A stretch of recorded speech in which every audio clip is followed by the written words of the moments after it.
So now we're ready to have questions which Becky Quick has selected from those that's been forwarded to her directly and from Carol Loomis and Andrew Ross Sorkin, and Greg and I are available to be, we'll be answering them for some time. So Becky, you're on, and I hope all the I hope everything works.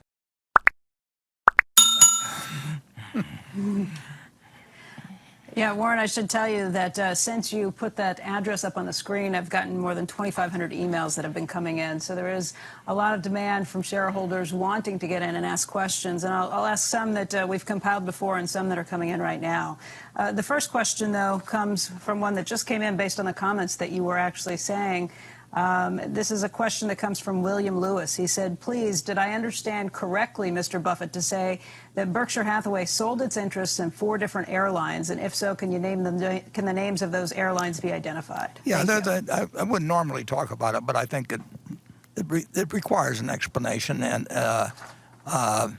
it requires an explanation that means we were not disappointed at all in the businesses that they were being run and the management, but we did come to a different opinion on it. And they're the 4 largest U.S. airlines. It's American Airlines and Delta Airlines and Southwest Airlines and United Continental. And I think collectively they probably are at least 80% of the revenue passenger miles that is flown in the United States, and they have significant international flying too, excluding Southwest. So we like those airlines, but we don't. I like the world has changed for the airlines, and I don't know how it's changed, and I hope it corrects itself in a reasonably prompt way. I don't know whether the Americans have now changed their habits or will change their habits because of an extended period, if it happens that we're semi-shut down in the economy. I don't know whether the trends toward what people have been doing by phone. I mean, it's been 7 weeks since I've had a haircut. It's been 7 weeks more than 7 weeks since I put on a tie or anything. I've been just a question of which sweatsuit I wear. So who knows how we come out of this, but I think that there's certain industries, and unfortunately I think that the airline industry, among others, that are really hurt by a forced, in fact, shut down by events that are far beyond their control. Greg, would you like to add anything to that? Really nothing to add, Warren. Okay. Well, we got another Charlie here. I didn't intend to use that as a line, but you've covered it well. Yeah, we would have bought other airlines too, incidentally, but those were the 4 big ones, and those are ones we could put some money into, and we put whatever it was, $7 or $8 billion into it, and we did not take out anything like $7 or $8 billion, and that was my mistake. But it's always a problem if there are things on the lower levels of probabilities that happen sometimes, and it happened to the airlines, and I'm the one who made the decision. But Warren, just to clarify on his question, he asked, did you sell your whole stake in all 4 of those the companies? answer is yes. Yeah, when we sell something, we sell something, very often it's going to be our entire stake. I mean, we don't trim positions or that's just not the way we approach it any more than if we buy 100% of a business, we're going to sell it down to 90% or 80%. I mean, if we like a business, we're going to buy as much of it as we can and keep it as long as we can. But when we change our mind, the next question. Go ahead, I'm sorry. No, go ahead. When you change your mind? Well, when we change our mind, we don't take half measures or anything of the sort. So I was amazed at how, frankly, now we were selling them at far lower prices than we paid, but I was amazed at the volume. Their airlines always trade in large volume relatively, but we have sold the entire positions. Okay, thank you. The next question comes from Robert Tomas from Toronto, Canada, and he says, Warren, why are you recommending listeners to buy now, yet you're not comfortable buying now as evidenced by your huge cash position? Well, as I explained, the position isn't that huge when I look at worst case possibilities. I would say that there are things that I think are quite improbable, and I hope they don't happen, but that doesn't mean they won't happen. I mean, for example, in our insurance business, we could have the world's or the country's #1 hurricane that it's ever had, but that doesn't preclude the fact we could have the biggest earthquake a month later. So we don't prepare ourselves for a single problem. We prepare ourselves for problems that sometimes create their own momentum. I mean, 2008 and 2009, you didn't see all the problems the first day when what really kicked it off was when the Freddie and Fannie, the GSEs, went into conservatorship in early September. And then when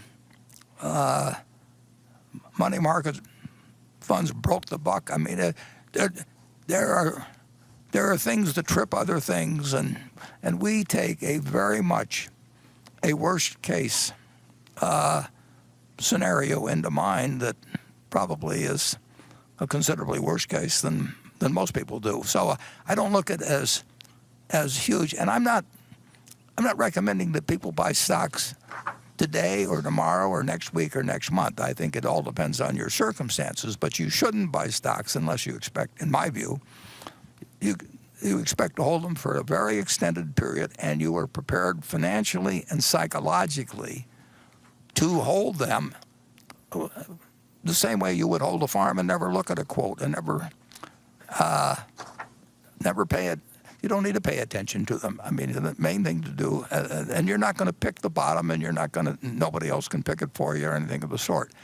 You've got to be prepared to, when you buy a stock, to have it go down 50% or more and be comfortable with it as long as you're comfortable with the holding. And I pointed out, I think a year, maybe 2 years ago in the annual report, just the one before this most recent one, I pointed out that there have been 3 times in Berkshire's history when the price of Berkshire stock went down 50%. 3 different times. Now, if you owed it on borrowed money, you could have been cleaned out. There wasn't anything wrong with Berkshire when those 3 times occurred. But if you're going to look at the price of the stock and think that you have to act because it's doing this or that, or somebody else tells you, well, I mean, how can you stay with that when something else is going up or anything? You've got to be in the right psychological position. And frankly, some people are not really careful. Some people are more subject to fear than others. It's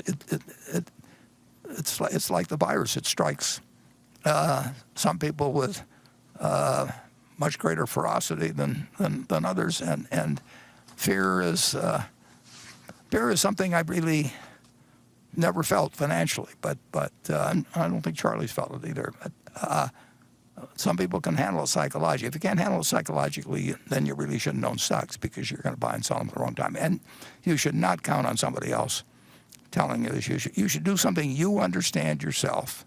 If you don't understand it yourself, you're going to be affected by the next person you talk to. And so you should be in a position to hold. And I don't know whether today is a great day to buy stocks. I know it will work out over 20 or 30 years. I don't know whether it'll work out over 2 years at all. I have no idea whether you'll be ahead or behind on a stock you buy on Monday morning or the market.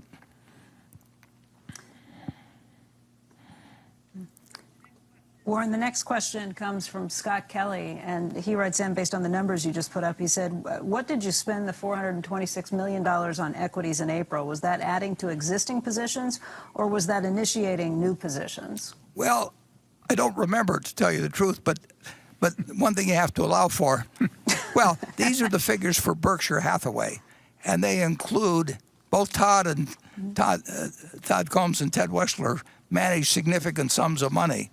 So it could well be something they bought. It could be something I bought. $462 million is not much money at Berkshire. It's more to Todd and Ted than it is to me in terms of our positions. But I literally have no memory of. We're not doing anything big, obviously. We're willing to do something very big. I mean, you could come to me on Monday morning with something that involved 30 or 40 billion or 50 billion dollars, and if we really liked what we were seeing, we would do it, and that will happen someday. If it happens in the market, we can't put it all in one day or 1 week or 1 month. It took us months to build up our airline position, many months. We were able to sell them faster than we bought them, but we were selling them at lower prices. So the 462 is essentially meaningless, and it may not have even, it probably was not mine.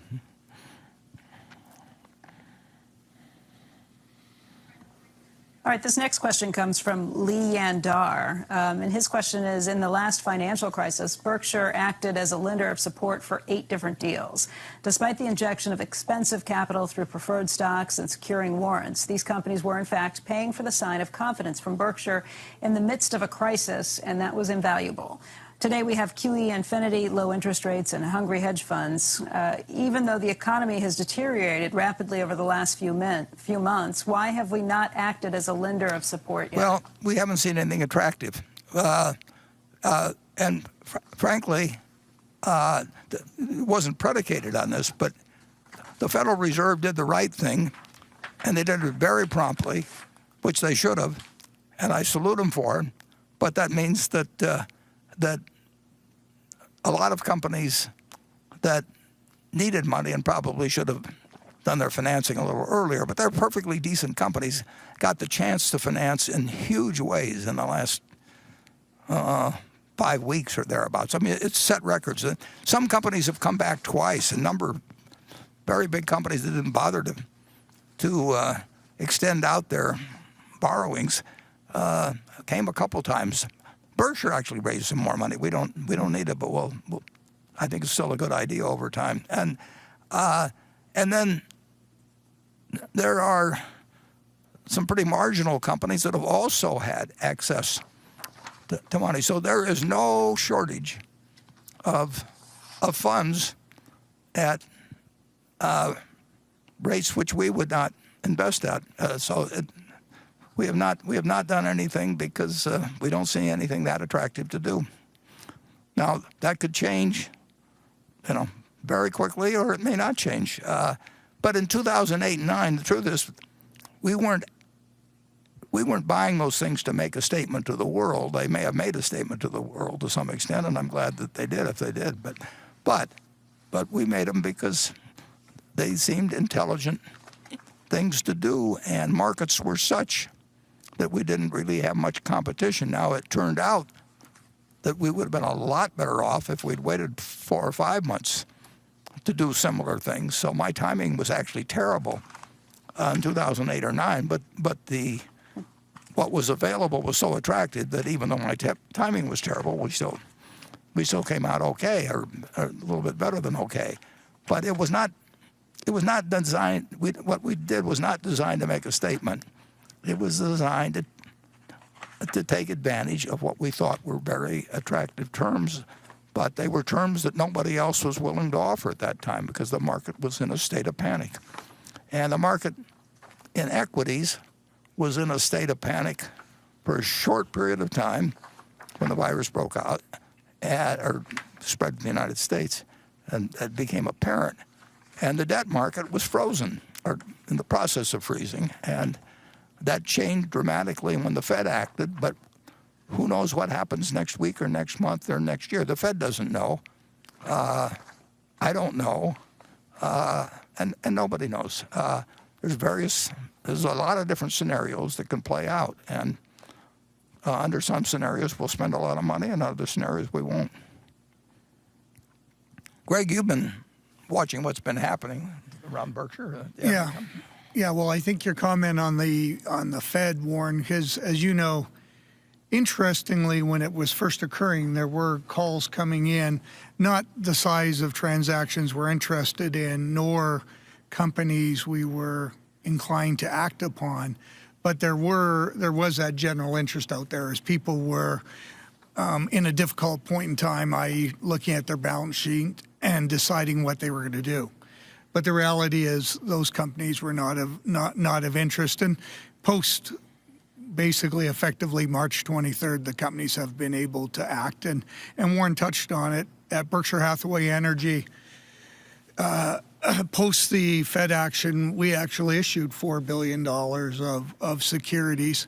That was associated with some debts or obligations we had maturing, some short-term obligations we wanted to clearly lengthen out. And we pre-funded one of our capital programs at Pacific Corp with the thought this was the time to get the funds in place such that we could proceed with what is really an excellent opportunity both for Pacific Corp, our customers, and ultimately for the Berkshire shareholders. So we've taken action within Berkshire, as Warren noted. This is a very good time to borrow money, which means it may not be such a great time to lend money, but it's good for the country that it's a good time to borrow money. Not good for Berkshire particularly, although we borrowed some money, so yeah. We've put our money where our mouth is. That gets kind of to another question that came in from Mark McNicholas in Chicago, Illinois. He says Berkshire itself has a Fort Knox-like balance sheet, but some of its operating companies may be tight on cash during the pandemic. Would Berkshire consider sending cash to its operating companies to, one, ensure that they can get through the pandemic, and two, allow them to increase market share while their competitors struggle? Well, we've sent money to a few, and we're in a position to do that. We're not going to send money indefinitely to anything where it looks like their future has changed dramatically from what it was a year or so ago, or even 6 months ago. You know, we made that decision in terms of the airline business. We took money out of the business, basically, even at a substantial loss. And we will not fund a company that where we think that it's going to chew up money in the future. We started out with a company like that in our textile business at Berkshire Hathaway in 1965, and we went for 20 years trying to think we could solve something that wasn't that solvable. So we are not in the business of subsidizing any companies with shareholders' money if people want to do that with their own money, but we're not going to do it on their behalf. But we have advanced money. We're perfectly ready to advance money, gaining market share and all that. That may happen, but the companies that need money probably market share is not their number one problem. I'll put it that way. Greg, would you? Yeah. Well, yeah, it's interesting when we look at our different companies as we went into the pandemic or we're addressing the COVID-19 crisis. Obviously, the first focus by our management team, and appropriately, was our employees and effectively making sure they're safe and that the business environment we're in that they could continue to operate. Then we quickly moved to looking at where our customers were in the cycle, i.e. what was the underlying demand within the business. And to great credit to our managers, they very much have adjusted their businesses consistent with the underlying needs and demands of our customers. So effectively, they're moving with the customer, meaning very few of our businesses have actually required funds. Some have, and as Warren said, we've advanced the funds to them, but the businesses have really reacted in a way where they're managing consistent with where the market's at, i.e. the demand for their products. Berkshire is almost certain to generate cash. I mean, nothing's 100% certain, but we're, as Greg mentioned, at Berkshire Hathaway Energy, we had some short-term financing. We don't have short-term financing at any degree. We'll never get ourselves in a position where we have a lot of money that can come due tomorrow. And people that were financing heavily with commercial paper and then found their business stopped. Well, you've seen what's happened to the airlines. I mean, they need money. Cruise lines need money. There's some businesses that, it's just the nature of what they're in. And, Berkshire will never get it in a position where it needs money. And we factor in, like I say, we factor in some things that are not ridiculously unlikely. And I'm not going to spell out scenarios because to some extent, if you start spelling out scenarios, you may increase the chance of them happening. So it's not something that we really want to talk about a lot. But our position will be to stay a Fort Knox, but we don't need it. No, we don't need a 100. It's a little higher now than it was at quarter end. We don't need 130 or 35 billion, but we need a lot of money that's always available, and that means we own nothing but Treasury bills. I mean, we do not. We never buy commercial paper. We don't count on bank lines. One or two of our subsidiaries, a few of our subsidiaries have them, but we basically want to be in a position to get through anything, and we hope that doesn't happen. But you can't rule out the possibility any more than in 1929 you could rule out the possibility that you would be waiting until 1955 or the end of 1954 to get even. Anything can happen, and we want to be prepared for anything. But we also want to do big things. If the prices are attractive, as Greg said, there was a period right before the Fed acted. We were starting to get calls. They weren't attractive calls, but we were getting calls, and the companies we were getting calls from after the Fed acted, a number of them were able to get money in the public market, frankly, at terms that we wouldn't have given it to them.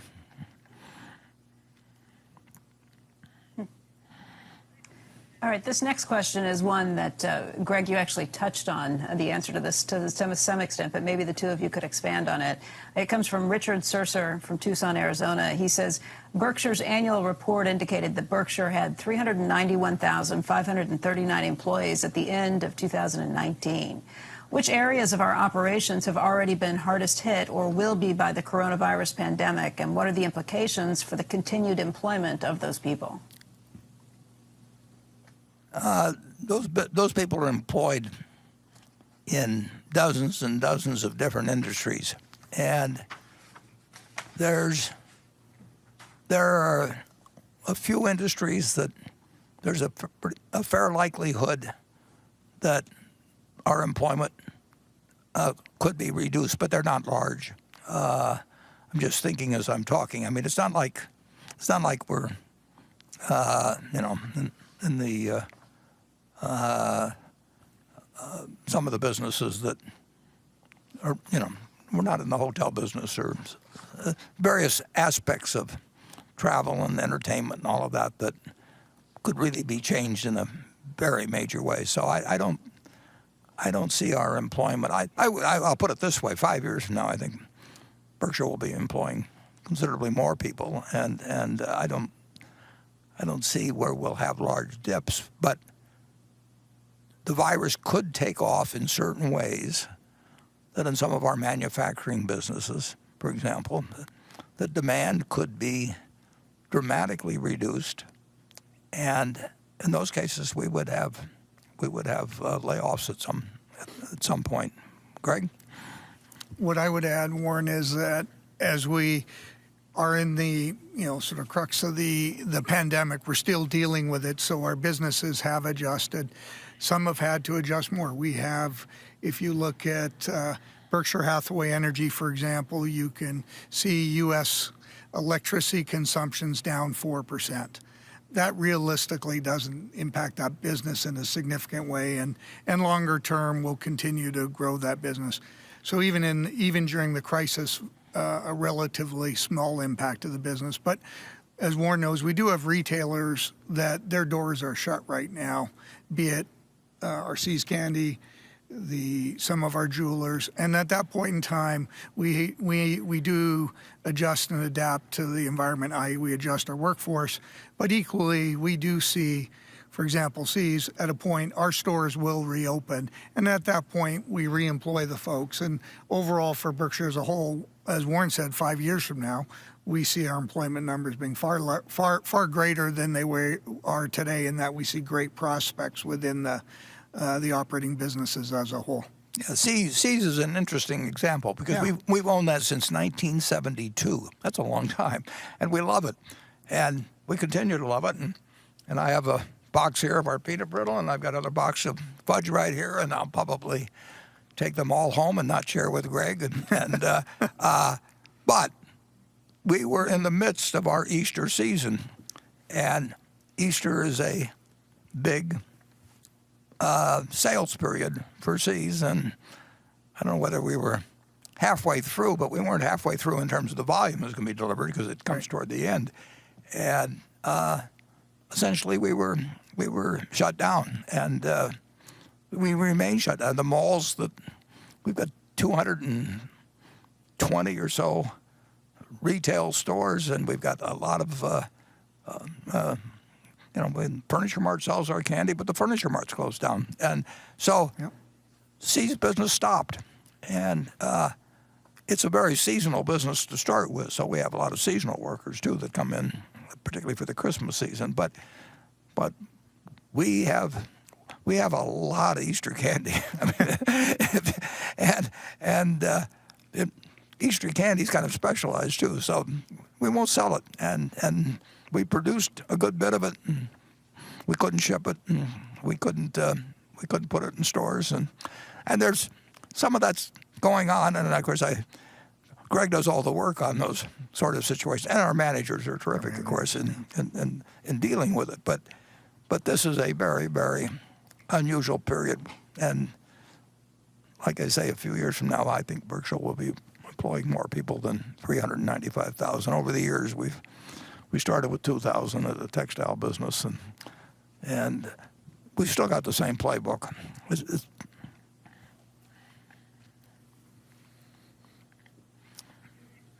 This next question comes from Drew Johnson, who says that he's a longtime shareholder who's attended a couple of meetings. He says in an interview on April 17th, Charlie mentioned that some small businesses owned by Berkshire would not reopen after the pandemic eases. Can you elaborate on which businesses might be impacted? Well, even we have businesses within businesses. At Marmon, don't we have 97 different businesses, for example? Exactly, yep. Yeah, and there are some that weren't doing that well before. And I'm not talking about Marmon specifically, but they got a couple of them, and there's a couple of, and it may be that in effect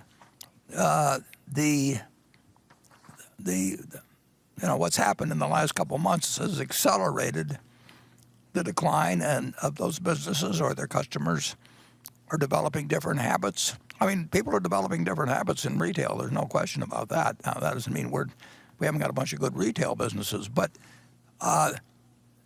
there are businesses that were having problems before, and that have even greater problems now. We don't own our newspapers anymore, but we're financing Lee Enterprise, which does have them. We've actually increased our investment in the newspaper business by selling the papers to Lee and then refinancing their debt.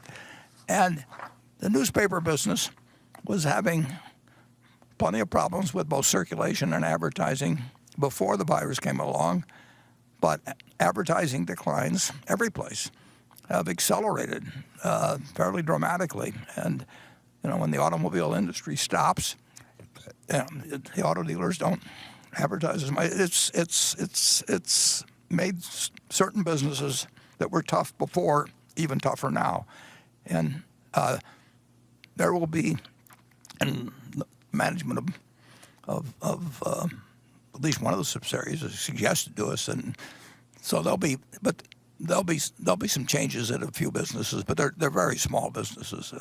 Our major businesses and our business of intermediate size, I can't think of anything that's of significance that won't reopen.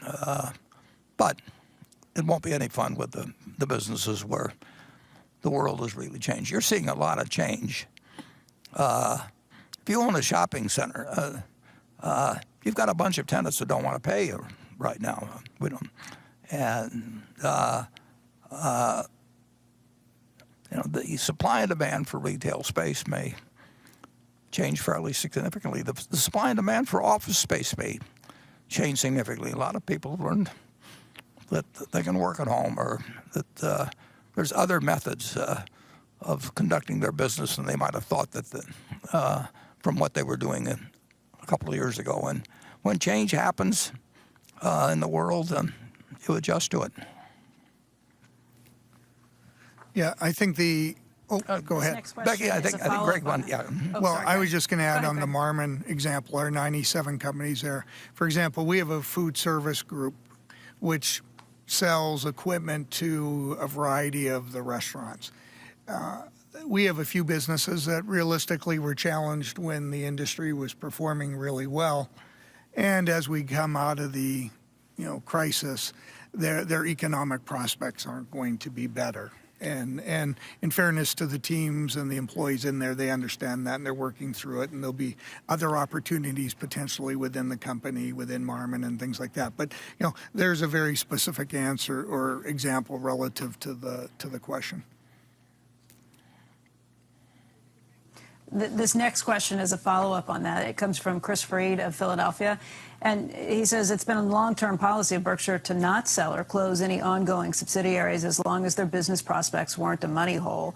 Over the last year, he points out the sale of Berkshire Hathaway Media, and then Charlie's comments from that interview saying that several small Berkshire subsidiaries will not be opening when the coronavirus lockdown is lifted. So should shareholders assume that Berkshire has now changed its long-term policy in regards to keeping underperforming subsidiaries around? I think that policy was spelled out for maybe 30 years or so in an addendum to in the annual report, that we have said that if a company or if an operation, we think its prospects are that it will continually lose money in the future, that we will certainly we'll try to sell it to somebody else. But one way or another, we will not continue to hold it. And that is not a new policy, and it's not been changed. You can say, in effect, we did that with the airline industry to some extent. If we owned all of an airline now, it would be a tough decision to decide whether to sustain billions of dollars in operating losses when you don't know how long it's going to happen or occur, and secondly, you know that it's very likely that there'll be too many planes around, and we know what happens in airline pricing when load factors go down and there's an oversupply of airline seats. So,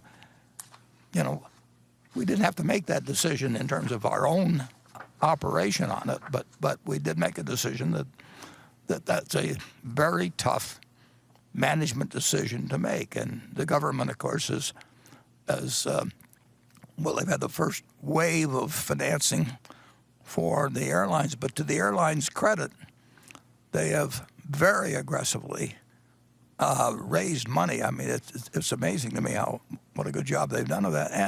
And in the case of, I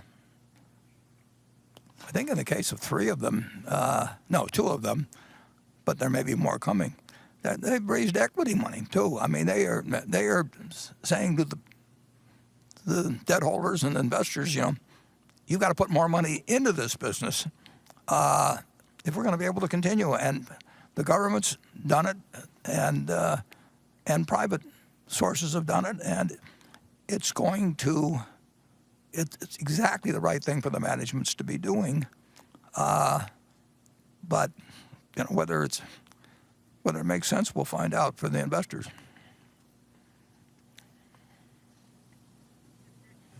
This next question comes from Eric Lafont, and it's directed to Greg. He asks, How is Precision Castparts handling the severe slowdown in the aerospace industry? So very consistent with everything we've just discussed, which is obviously a large part of their business is the aerospace industry.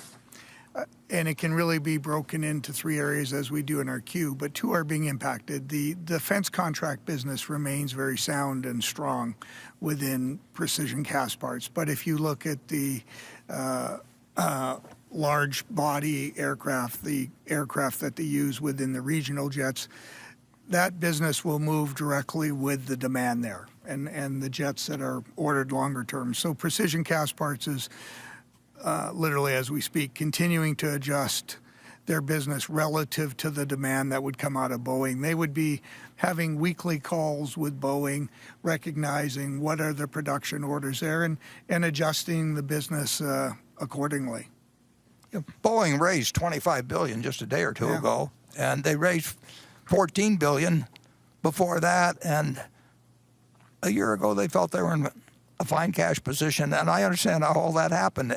Airbus has had the same situation. They've made some comments recently within the last week, the fact that they really don't know what their future is, and I don't know what their future is.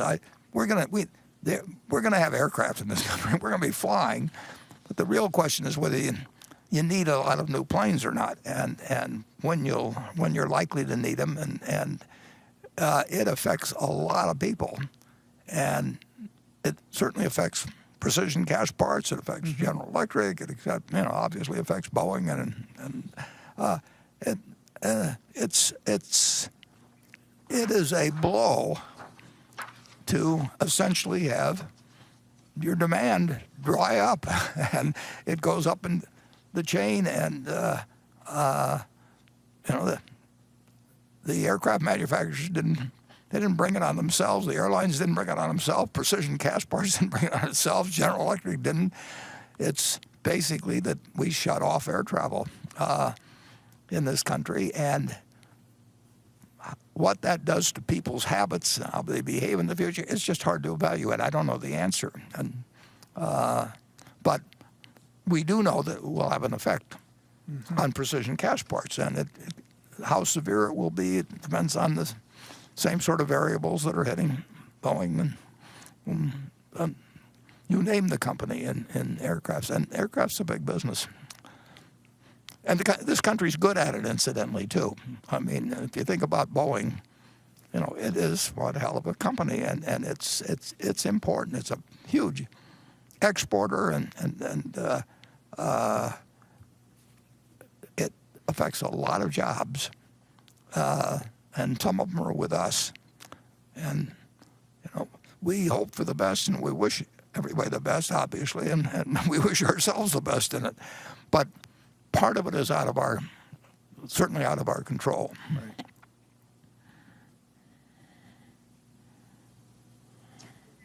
This next question is for Warren.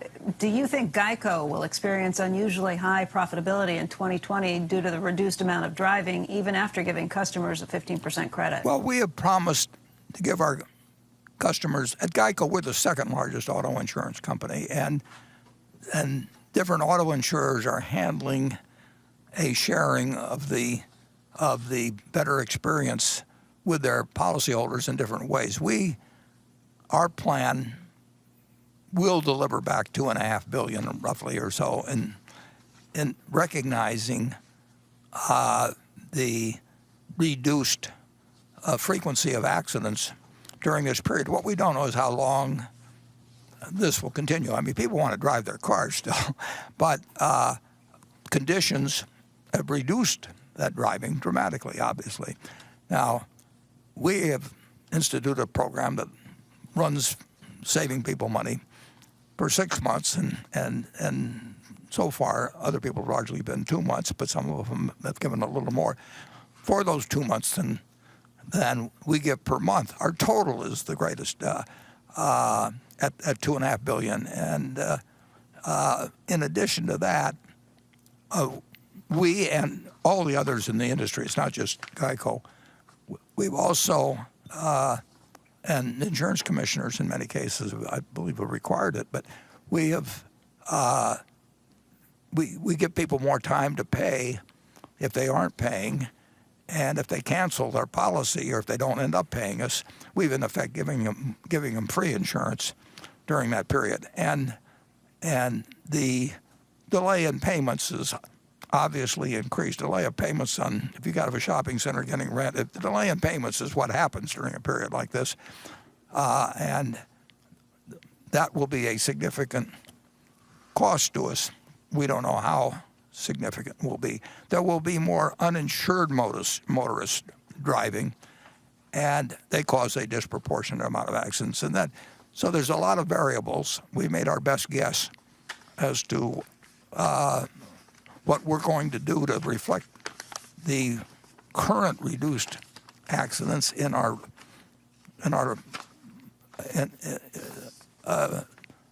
premiums that we receive, really over the next year. It applies for a 6-month on renewals, but that we'll be renewing policies in October that will extend it in next April. And so we've made a guess on it, and we'll see how it works out.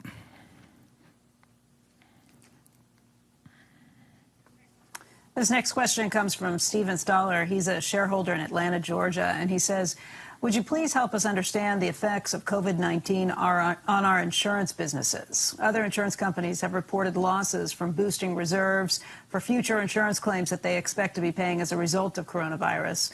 Yet in Berkshire's 10Q released this morning, we do not appear to have reported much of these future expected losses. Can you tell us why this is the case? What kind of risks Berkshire is underwriting that allows us not to be affected by the pandemic? Or conversely, what we are writing that might be? Well, the amount of litigation that is going to be generated out of what's already happened, let alone what may happen, is going to be huge. Now, just the cost of defending litigation is a huge, enormous expense, depending on how much there is. Now, in the auto insurance field, which is our #1 field in terms of premium volume by some margin, that's more definable. But who knows what comes out of it in terms of litigation. But in what they call commercial multiple peril, which involves property losses, and where some people elect to buy business interruption coverage, many policies quite clearly in the contract language would not have a claim for business interruption under a commercial multiple peril policy where you've elected that. But other policies do. I think I know of one company, I don't know the details, that's written a fair amount where they cover, or certainly there's a good argument perhaps that they cover business interruption that might arise from a pandemic. Well, they're in a very different position than the standard language, which says that you recover for business interruption only if there's involves physical damage to the property. And you can buy all kinds of different policies. We are not big in the commercial multiple peril business. So, I mean, this is not like our auto business or anything of the sort. But we will have claims, we'll have litigation costs, but proportionally, it's not the same with us as with some other companies which have been much heavier in writing business interruption as part of a commercial multiple peril. But you don't automatically get coverage if you have business interruption. I mean, for example, I think it would be unusual if, say, General Motors had a strike, which they did, and that they have business interruption that covers the strike. We actually wrote about, probably the only annual report in the United States, we wrote about business interruption insurance because we had it over in France when one of our properties was adjacent to a property that's much smaller property that had a fire, and then it spread to our plant, and it caused a lot of physical damage, and we have business interruption that ties in with that. But if we had some company we were selling auto parts to and they had a strike, our business would be interrupted. But it's not covered by that is not part of the coverage unless you specifically really buy it. So there's some claims that are going to be very valid related to this, the present situation. There'll be an awful lot that there'll be litigation on that won't be valid, and there's no question that some insurance companies, I know one in particular, that will pay a lot of money relative to their size in terms of policies that they've written. And I think we have reserved, and our history shows we generally have reserved on the conservative side adequately, at least. And that's certainly our intent. And we tell no managers of any of our insurance operations what numbers we expect from them or do any of that. They evaluate their losses and they build in something for social inflation. They build in things for all kinds of things. And generally speaking, Berkshire's been pretty accurate in its reserving, and I have no reason to think that we're otherwise than that currently. Stephen Tedder from Atlanta, who says he's a 10-year Berkshire shareholder, writes in and he says, do you see Berkshire offering pandemic coverage in future insurance policies? Well, the answer is we insure a lot of things. Sure. I don't. We had somebody come to us the other day wanting insurance involving a $10 billion protection on something very unusual. We're not going to make that deal in all probability. In fact, I would say it's dead. But we would have written pandemic insurance if people had come to us and offered us what we thought was the right price. We would have been wrong, probably in doing it. But we have no reluctance to quote on very unusual things and very big limits. We're famous for it. We haven't done that much of it in certain periods because the prices aren't right. But if you want to come and insure almost anything, and we don't want you to insure against fire if you happen to be a known arsonist or something. But if you come to us with any unusual coverages, either in size or in the nature of what's covered, Berkshire is a very good place to stop. And so somebody wants to buy, they can dream up the coverage and they can tell us the price they'll pay, and we'll consider writing it. We wrote a lot of business after 9/11, for example, and there were really only a couple companies in the world that were willing to write the business. And Berkshire and AIG wrote a lot of business, and we thought we knew what we were doing, but we could have been surprised. I mean, there could have been some follow-on incidents from 9/11 that we wouldn't have known about. You don't know for sure the answer. That's why people are buying insurance. But we would be willing to write pandemic coverage at the right price. This next question is for Greg, and it comes from a shareholder named Todd Flaska. He says, I don't expect Berkshire to outperform the S&P 500 during good times. However, I remain a long-term investor because of the huge war chest that can be deployed during the downturns in the market like we're seeing right now. Warren has been brilliant at negotiating mutually favorable deals with companies that have somewhat urgent capital needs during these downtimes. These opportunities may only come about once a decade. There's a small window of time for these deals. They all come at once, and you don't really know if you're at the bottom of the market when the deals start coming. Will Berkshire be able to continue this approach when Warren and Charlie are no longer at the helm?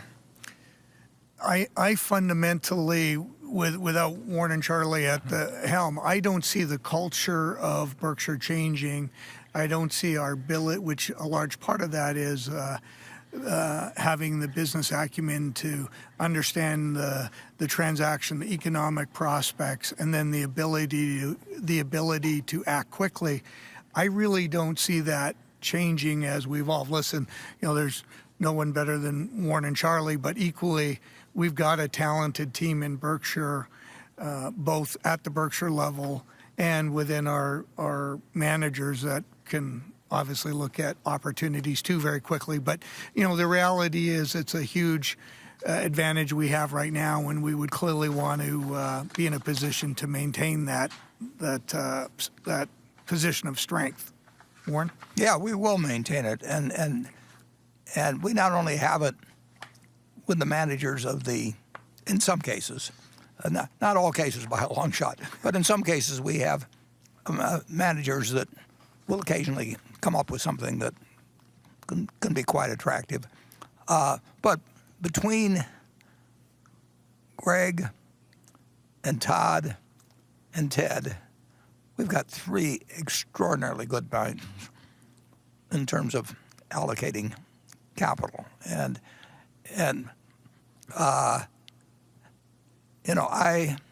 Charlie we may get an occasional call because of someone we knew 20 years ago or something, but they know a lot more people.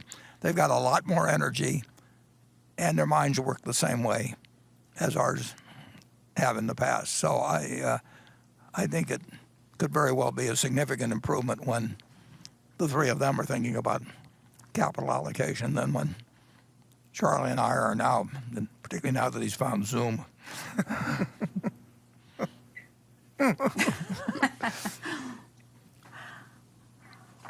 All right, this next question comes from Max Rudolph in Omaha, Nebraska, and he asks if Berkshire or any of its fully owned businesses have participated in any of the bailouts from the Fed or the Treasury. I certainly don't know of any. I guess you could say while we own the airlines, the question's about fully owned businesses, and there's no way that I wouldn't know about anybody that did any of that. And Greg? No. In fact, we've been very clear with the businesses, but our businesses understood how Berkshire operates, and equally we're very clear that we would not be participating in any of those programs or quote bailouts.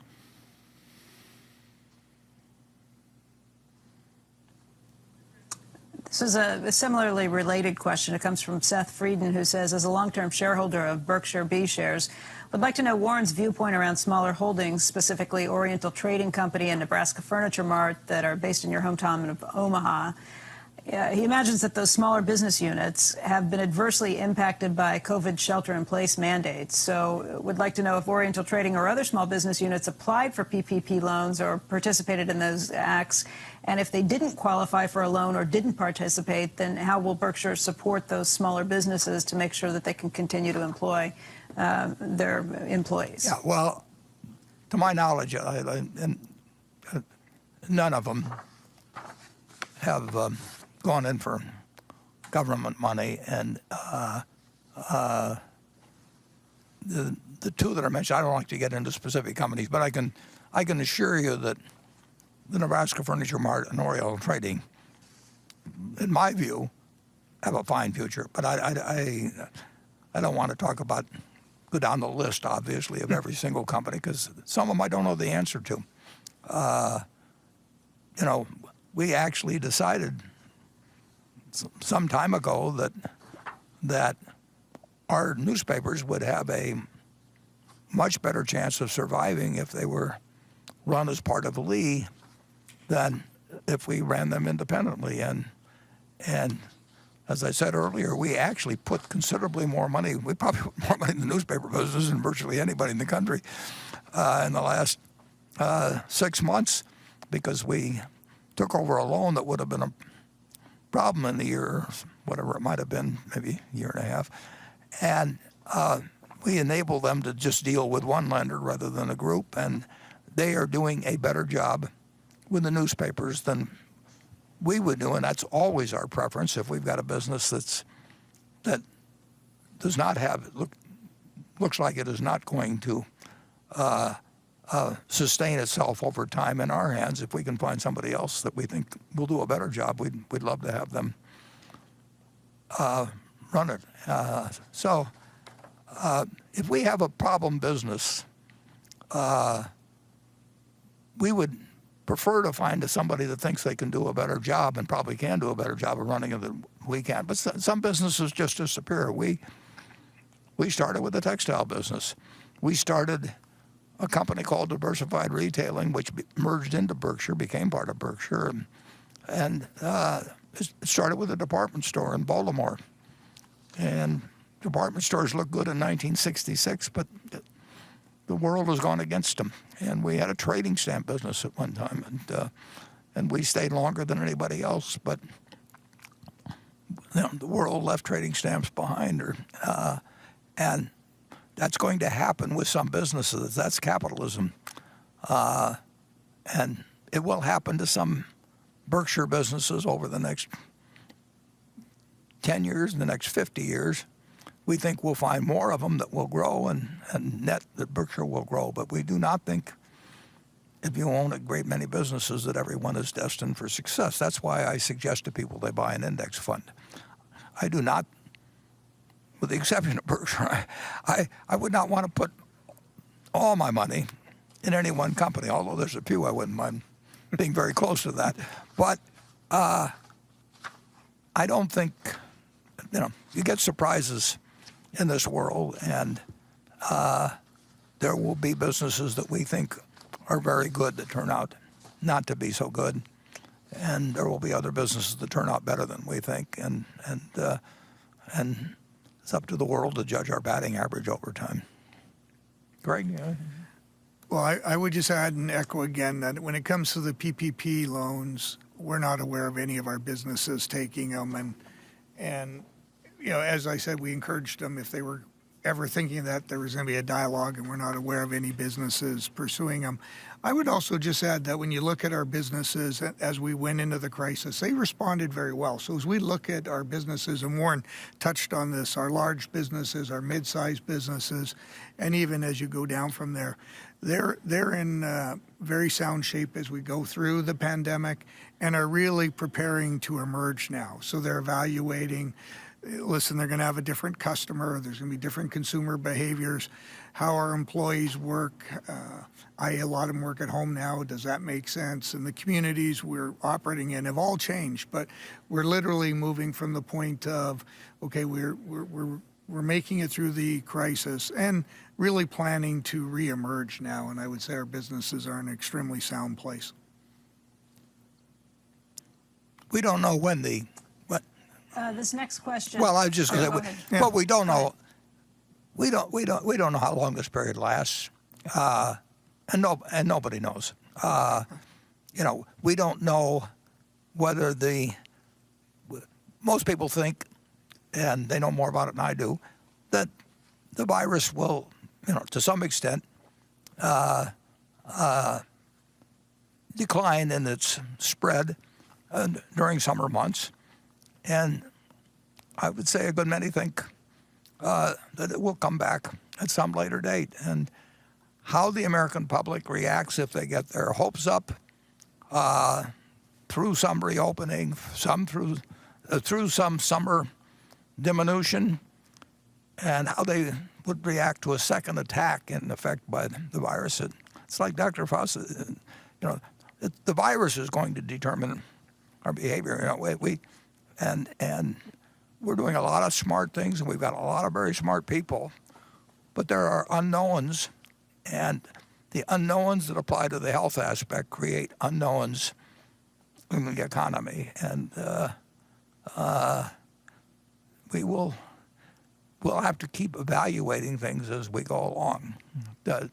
I hope, like crazy, obviously, that once suppressed, it doesn't come back, and that we readjust. But things don't always work perfectly. That doesn't mean there was a better course of action. I would not go around criticizing people at all for what they've done or anything of the sort. I just think you're dealing with a huge unknown, and I think that the degree to which it's disturbed the world and changed habits and endangered businesses in the last couple of months indicates that you better not be too sure of yourself about what it'll do in the next 6 months or year or whatever.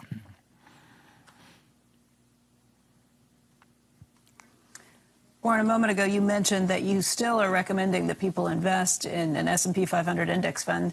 Let me ask this question that came in from Kevin. He says, the last few weeks we've been hearing from active money managers that the day of passive investing is over. The historical safety of investing in an index fund long-term is gone. Would you please provide your thoughts on this topic, particularly in regards to an investment time span of 10 years? Well, I can tell you I haven't changed my will, and it directs that my widow would have 90% of the funds in index funds, and I think it's better advice than people are generally getting from people that are getting paid a lot to give other advice. You don't make a lot of money advising an S&P 500 index fund. I mean, how you can say the day of index funds is over? I mean, if you say the day of investing in America is over, I would disagree quite violently. And then is there something special about index funds being a terrible way to invest? I just don't think really, it's very hard to have evidence of that. I mean, if the index funds reflect the market, and one side has high fees that think they can pick out stocks, and the other side has low fees, I know which side's going to win over time. And you have to recognize that it's in a great many people's interest to convince you that they can do something that they may well even believe they can. And a certain percentage of them will do it from luck, and a few people will do it from skill, and that's what makes it so enticing that you can find the Jim Simons or somebody that's going to produce extraordinary return. And Jim and his group have done it by brain power. But it's very unusual, and incidentally, they are going to charge you a lot of money, and they're going to actually maybe close up their fund if they do it, because they can't do it with really huge amounts of money compared to how the record's been established in the past. So it's you just have to recognize you're dealing with an industry where it pays to be a great salesperson, and it pays even better if you're a great salesperson and you can actually produce something. But the money is in selling. There's a lot more money in selling than in managing, actually, if you look to the essence of investment management.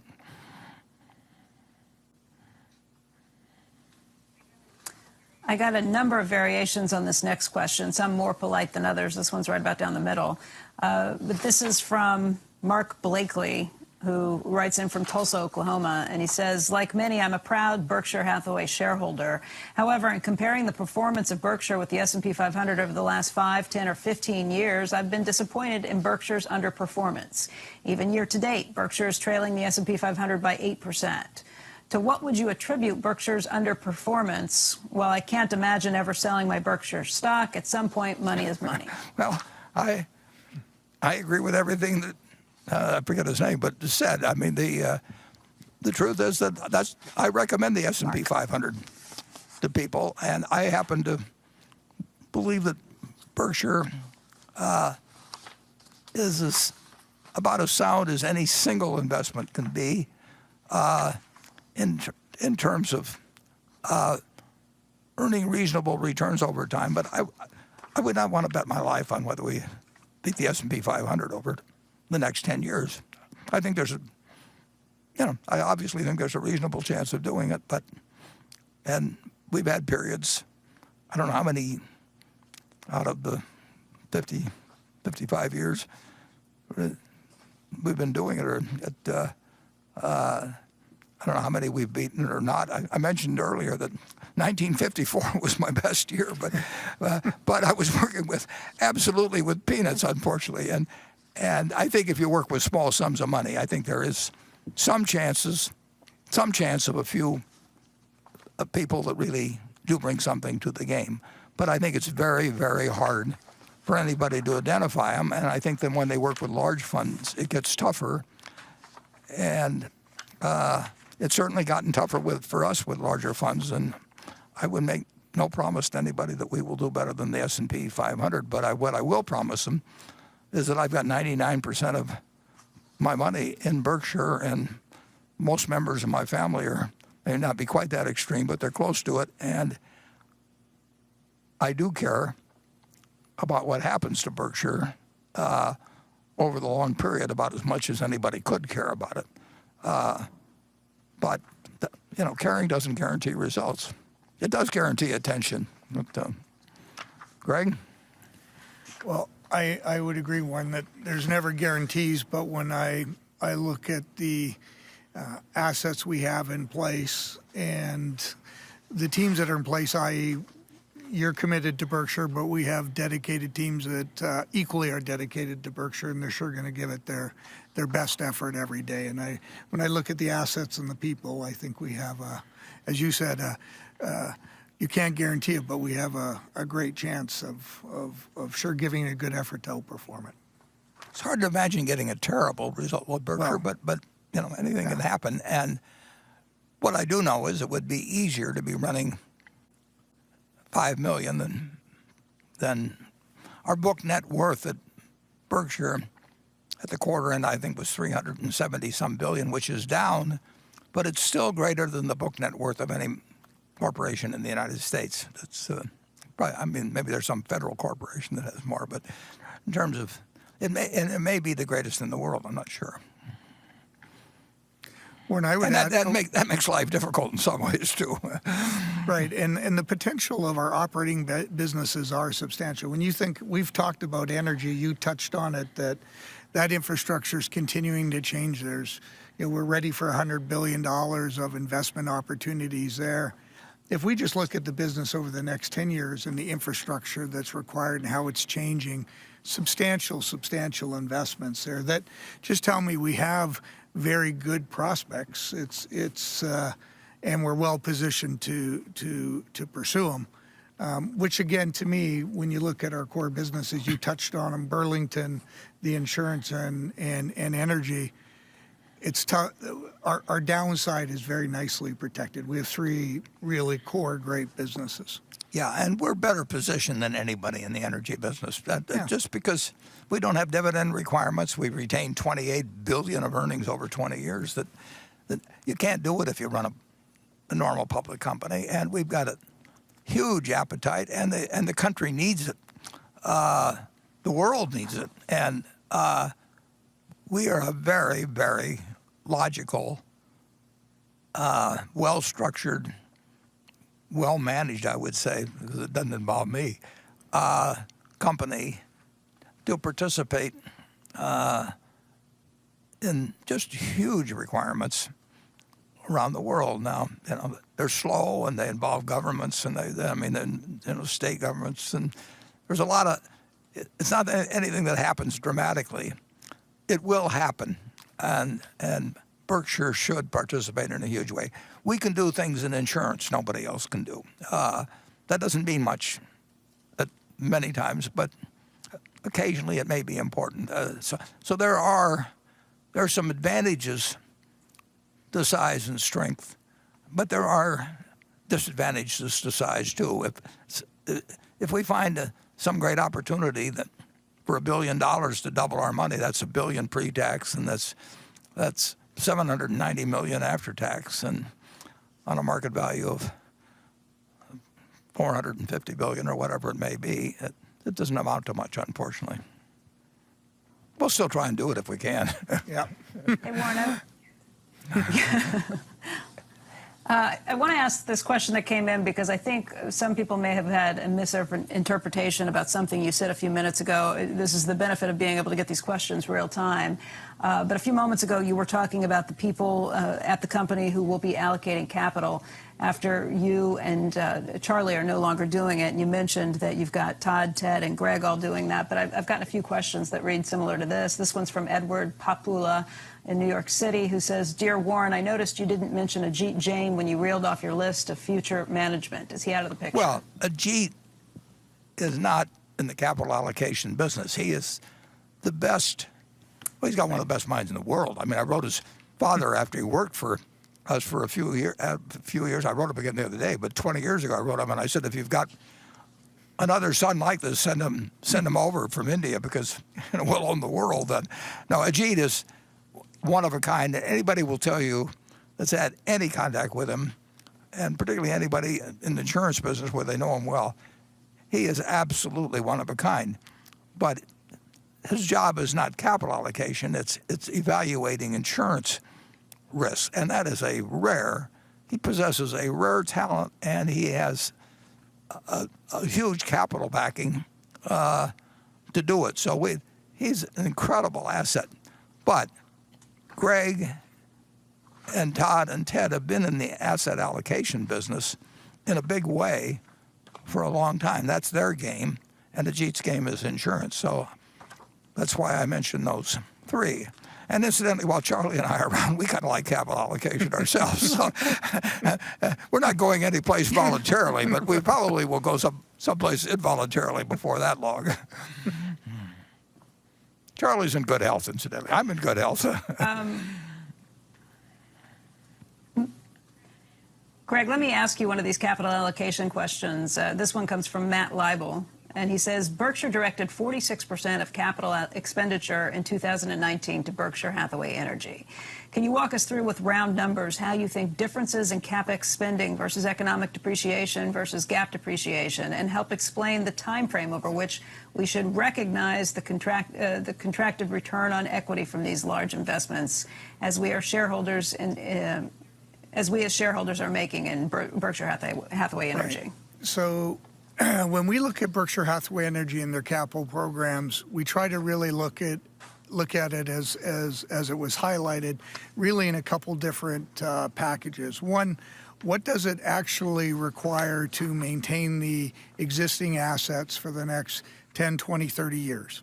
i.e., it's not incremental, it's effectively maintaining the asset, the reflection of depreciation. And our goal is always to clearly understand across our businesses, do we have businesses that require more than our depreciation or equal or less? And happy to say with the assets we have in place and how we've maintained the energy assets, we generally look at our depreciation as being more than adequate if we deploy it back into capital to maintain the asset. Now, the unique thing in the lion's share of our energy businesses that are regulated, and that exceeds 85% of them, 83% of them, we still earn on that capital we deploy back into that business. So it's not a traditional model where you're putting it in, but you're effectively putting it in to maintain your existing earnings stream. So it's not drastically different, but we do earn on that capital. But what we do spend a lot of time, and that's what, when Warren and I think about the substantial amounts of opportunities, that's incremental capital that is truly needed within new opportunities. So it's to build incremental wind, incremental transmission that services the wind or other types of renewable solar. That's all incremental to the business and drives incremental both growth in the business. It does require capital, but it does drive growth within the energy business. So there's really the two buckets. I think we would use a number a little bit lower than the depreciation. We're comfortable the business can be maintained at that level, and as we deploy amounts above that, we really do view that as, quote, incremental or growth CapEx. Yeah, we have what 40 billion or something. What do we have in kind of in the works? Oh yeah.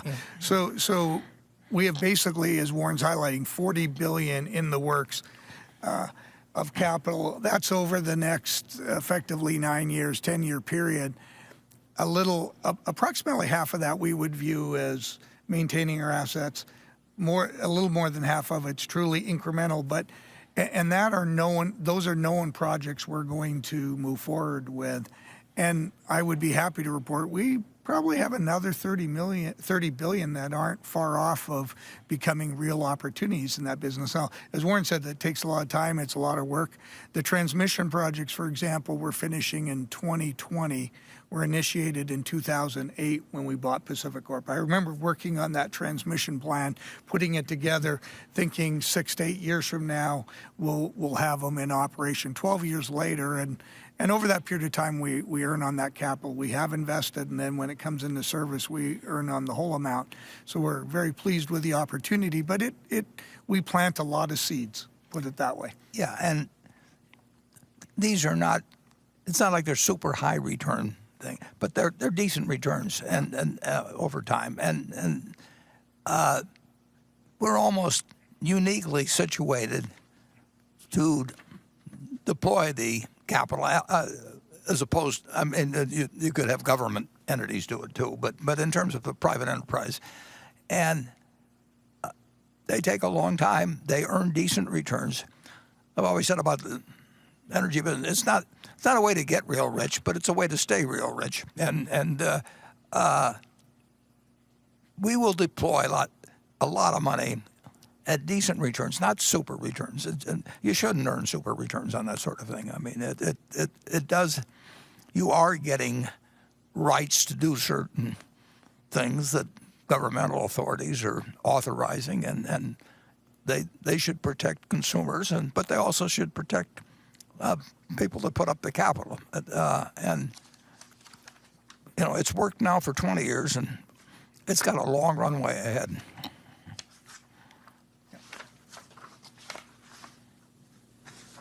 All right, this next question comes from Jason in New Jersey. As both a Berkshire and Occidental shareholder, I was encouraged to see your investment in the company. But with passing weeks, it became evident that your investment facilitated Occidental management's ability to avoid a shareholder vote on the Anadarko acquisition, a very shareholder-unfriendly outcome.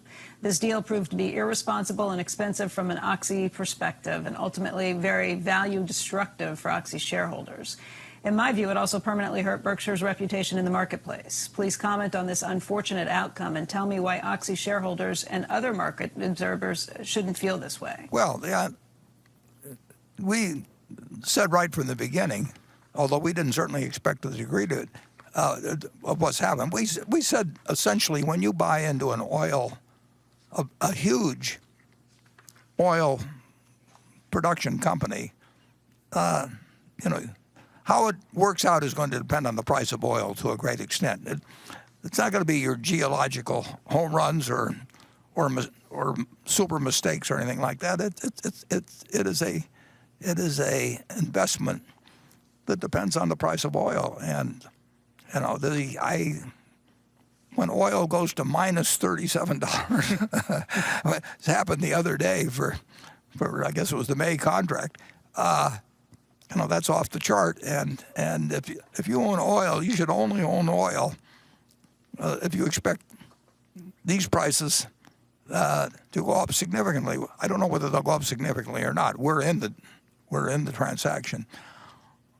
Our commitment was made on a Sunday when the management of Anadarko favored Chevron. And Chevron had a breakup fee of $1 billion, and Occidental people have been working on it for several years, and it was attractive at oil prices that then prevailed. And it doesn't work, obviously. It doesn't work at $20 a barrel. Certainly doesn't work at minus $37 a barrel, but it doesn't work at $20 a barrel. And everything the oil companies have been doing, whether it's Exxon or Occidental or anybody else, it doesn't work at these oil prices. That's why oil production is going to go down a lot in the next few years, because it does not pay to drill. Now, that's happened at other times in the past, but the situation is, you don't know where you're going to store the incremental barrel of oil, and oil demand is down dramatically. And for a while, the Russians and the Saudis were trying to outdo each other in how much oil they could produce. And when you've got too much in storage, it doesn't work its way off that very fast. Now, you will have production of oil go down in the United States significantly. It does not pay to drill in all kinds of formations that it paid before, and it doesn't pay to have paid the price that oil was trading at in the ground a year or two ago. And to that extent, if you're an Oxy shareholder, or any shareholder in any oil producing company, you join me in having made a mistake so far in terms of where oil prices went, and who knows where they go in the future.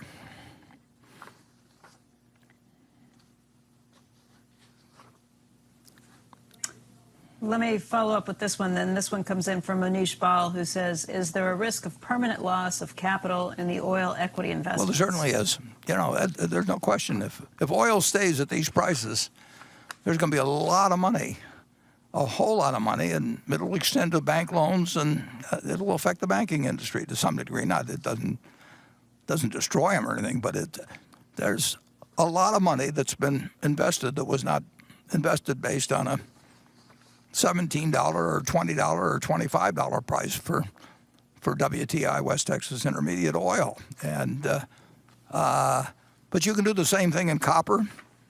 You can do the same thing in some of the things we manufacture. I mean, but with commodities, it's particularly dramatic, and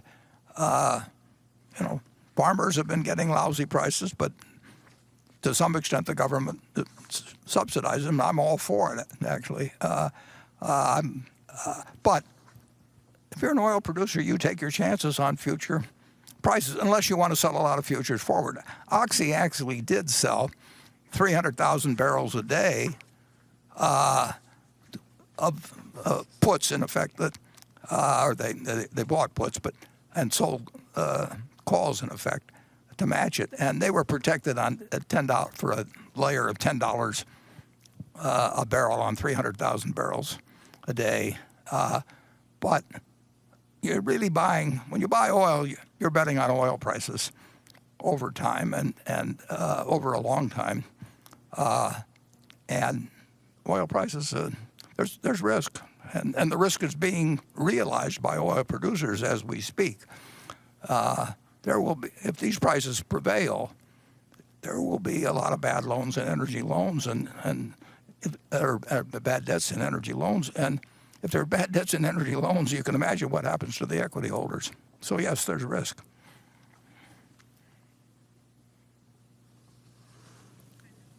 All right, this question comes from Bob Coleman.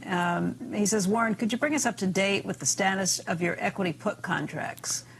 Sourcing the 2019 annual report found on page 60, it appears at 2019 year-end, the fair value liability was just under $1 billion. And if the indexes declined 30%, the liability obligations ballooned to $2.7 billion. So if the indexes are down 60%, would Berkshire's obligation be close to $5.5 billion? Does that math seem reasonable? And are there any loose ends or open exposures associated with we between 2004, I think, and 2006, I think we wrote 48, maybe 50 contracts, something like that.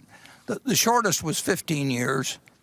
The longest was 20 years. And we received, as I remember, roughly $4.8 billion, which we were free to do with what we wanted. And we agreed to pay based on where one or more of four indices were selling for at the time of expiration. They were so-called European-style puts, where they're only payable based on one date. And we did not have, with a small exception, we did not have to put up collateral, which was part of the deal. And we've had that $4.8 billion. We probably had an original nominal value of something over $30 billion, maybe $35 billion. That's if everything went to zero. I mean, if Dow Jones went to zero, the FTSE went to zero, and the Nikkei and so on. A number of those have run off. So we now have about $14 billion nominal. We have something less than half left. We haven't paid out anything significant. We bought back a few of them. If everything went to zero, we would owe $14 billion. If everything were to sell at the same price it was selling for on March 31st, I think the number is I think it's somewhat less than we carry as a liability on the balance sheet, which is $2 and a fraction billion. So far, so good. I mean, we've had the use of a lot of money, and the outstanding potential of them is if the market went up a lot, we wouldn't have to pay anything, and if it goes down some more, we have to pay more than a couple of billion, but we've got the liability set up for that. But so far, so good on that, and it is not anything that causes us any problem. They come due, the final one I think comes due sometime in 2023. I think there's, I think maybe 20 or 25% of them come due late this year, and so it's there's nothing that the questioner doesn't really understand about them. I can tell by the question, and there's no surprises there.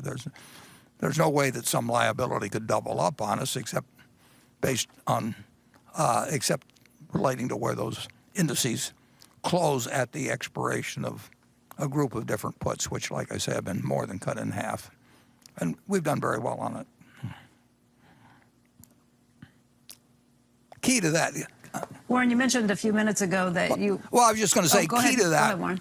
was, with just a couple of tiny exceptions, we did not agree to put up collateral. We never would have gotten ourselves in that position. And that was when we made the deals. We just would not get ourselves in that position, and we never will. Where on a given date, we could have some tremendous obligation that would come due that we weren't counting on getting having come due. I'm done then, Becky. Yeah. Okay. Okay, thanks. So you mentioned a few minutes ago that you're very concerned about Berkshire's long-term health, too. This question came in from Drew Estes in Atlanta, Georgia, who says, there's already speculation of a post-Buffett breakup of Berkshire, and given the sway carried by modern activists, the speculation should be taken seriously. Many long-term owners see the folly in this view. A $25 billion ancillary earnings stream provides a lot of flexibility when investing insurance float. On our and your estate's behalf, could you more forcefully make the case of maintaining Berkshire's current architecture? If you don't, that responsibility will fall on an unknown set of shoulders with far less credibility. Well, if you were to sell Berkshire's various subsidiaries, you would incur a very significant amount of tax at the corporate level before anything was distributed to the shareholders. You can spin off a given one or something of the sort, but the ability to break up a diverse company without tax implications, there was something called the general utilities doctrine that prevailed in various ways up until 1986. And a lot of people seem to comment based on the fact that that didn't happen in 1986. And there's imaginative ways where people try to avoid taxes and can do it in some cases. On certain types of transactions, if you were to break up Berkshire, that would be one factor. But the interaction of being able to move capital around in terms of being able to do things in insurance that we couldn't do unless there were the backup earnings and capital employed in the other entities, there's enormous advantages in capital deployment within the place. So there is not a big discount to break up value embodied in Berkshire's price. And the situation actually is that although all my Berkshire shares, every share, will be given to charities pursuant to a plan I developed back 14 years ago and followed ever since and will continue following this July. I'll be giving away $3 billion or so worth of the stock. But it involves a big voting percentage that, including other people that still remain in the picture, aside even from the Buffett family, it isn't going to happen. Now, I will tell you, everybody in the world will come around and propose something and say it's wonderful for shareholders, and by the way, it involves huge fees. I mean, that you do not you do not get impartial advice from Wall Street when there's enormous amount of fees possible from one action and no fees applicable from another action. But you can be sure I've thought about it, and I would say that you can count on Berkshire's present posture being continued for a long time. I can't tell you what's going to happen 100 years from now, and I can't tell you exactly what would happen. For example, if certain ideas in terms of wealth taxes changed or taxes on foundations change. I mean, but my plan has been thought out and in place for a long time, and it not only ensures that the money that's been made off Berkshire, all of it ends up going to various philanthropies staggered over time, but it also it will keep the wolves away. Greg, do you have any thoughts on that? Well, I think the comment on the capital allocation is critical, that we have the ability to move the capital amongst be it the operating businesses or up to the insurance or down, with really no consequences to our shareholders. That's the value driver, the unique structure of Berkshire, and it creates immense value. So that's all I would add, or second, I guess. All right, this question comes from Rob Grandish in Washington, D.C. He says, interest rates are negative in much of Europe, also in Japan. Warren has written many times that the value of Berkshire's insurance companies derived from the fact that policyholders pay up front, creating insurance float, on which Berkshire gets to earn interest. If interest rates are negative, then collecting money up front will be costly rather than profitable. If interest rates are negative, then the insurance float is no longer a benefit, but a liability. Can you please discuss how Berkshire's insurance companies would respond if interest rates became negative in the United States? Well, if they were going to be negative for a long time, you better own equities, or you better own something other than debt. I mean, it's remarkable what's happened in the last 10 years. I've been wrong in thinking that you could really have the developments you've had without inflation taking hold. But we have 120 odd billion. Well, we have some almost very high percentage in Treasury bills, some and some just in cash. But those Treasury bills are paying us virtually nothing now. They're a terrible investment over time, but they are the one thing that when opportunity arises, it will arise at a time, and maybe the only thing you can look to pay for those opportunities is the Treasury bills you have. I mean, the rest of the world may have stopped. And we also need them to be sure that we can pay the liabilities we have in terms of policyholders over time, and we take that very seriously.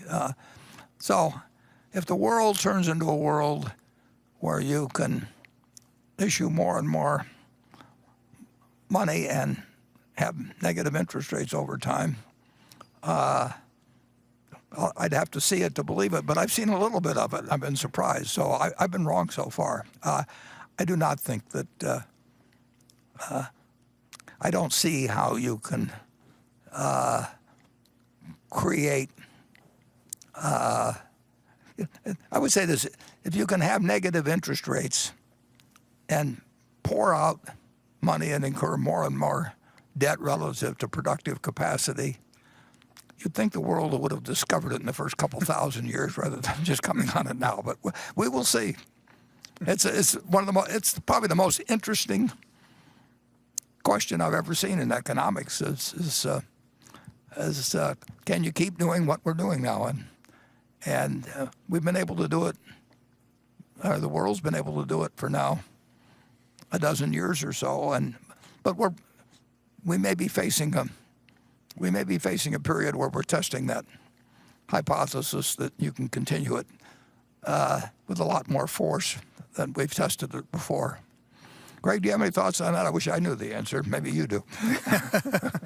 No, I think as you articulated, I think it was in the annual report too. I mean, we don't know the answer, but as you said, some of the fundamentals right now are very interesting relative to having a negative interest rate. But no, I hate to say it, but I don't have anything to add. Yeah, I'd love to be Secretary of the Treasury if I knew I could keep raising money at negative interest rates. That makes life pretty simple. We're doing things that we really don't know the ultimate outcome. I think in general they're the right things, but I don't think they're without consequences.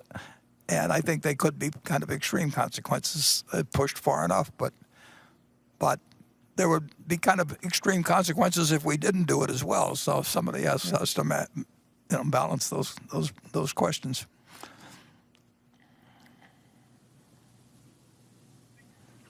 All right, this question comes from Adam Schwartz in Miami, Florida. He says Berkshire is the largest holding in his partnership, which also houses most of their net worth. He says Berkshire's invested in many capital-intensive businesses through the years, railroads as an example.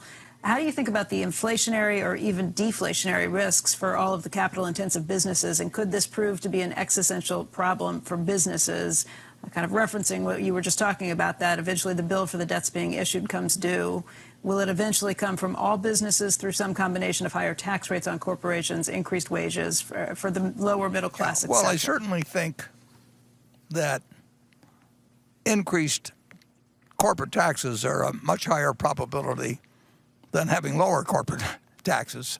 So I think that we got handed as a corporation a big chunk of what used to be the government's profits from our business a couple of years ago, and it would depend on, to some extent, which party is elected and whether they have control of both houses as well as the presidency, and who knows what else. But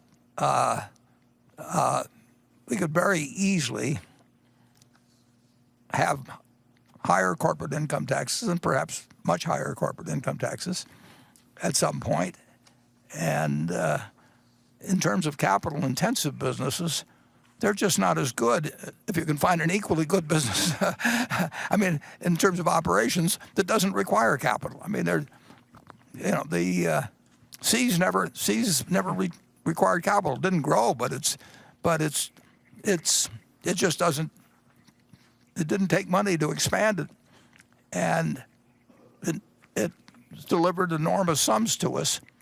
And because we own it within Berkshire, to redeploy it elsewhere didn't require a lot of tax expense, either at the corporate level or at the personal level.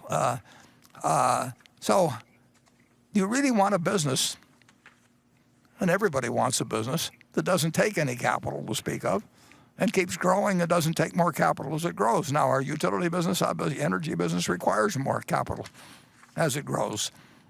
Our railroad business, to some extent, requires more capital if it doesn't grow even. So capital-intensive businesses, by their nature, are not as good as something where people pay in advance and you don't need the capital. I mean, if you look at where the top market value is in a $30 trillion market, if you take the top 4 or 5 companies that account for maybe 4 trillion or so of that 30 trillion. Basically, they don't take much capital, and that's why they're worth a lot of money, because they make a lot of money and they don't require the money to any great extent in the business. We own some businesses like that, but it's certainly not the railroad, and it's not the energy business. They're good businesses. We love them, but if they didn't take any capital, they'd be unbelievable. They're good, but that's just what we've learned from 50 or 60 years of operating businesses, that if you can find a great business that doesn't require capital when it grows, you've really got something. And to a certain extent, because insurance uses the kind of assets we would like to own anyway, our insurance business doesn't really take capital. It requires having capital available, but we're able to invest that money largely in things we'd like to own anyway. So we're particularly well suited for the insurance business, and it's really been the most important factor in our growth over the years, although a lot of other things contribute. Greg, you were in the capital intensive business a long time. Tell us about it.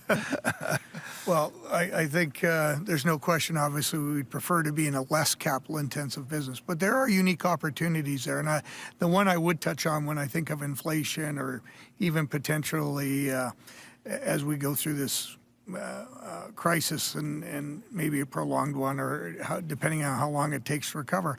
I mean, we are in a unique, when we're looking at energy or rail, we do have a certain amount of pricing power.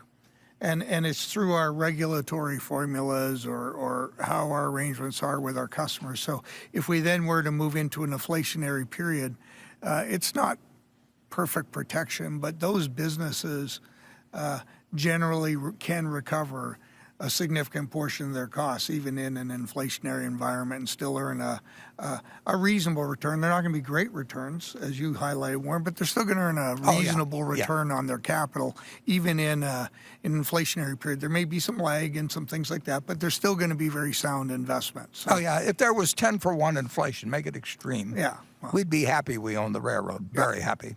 Well, we'd be investing a lot of capital in it, but that business is, in my view, is a very, very solid business for many, many, many, many decades to come. I said originally we bought it with a 100-year time horizon, and I've extended that. So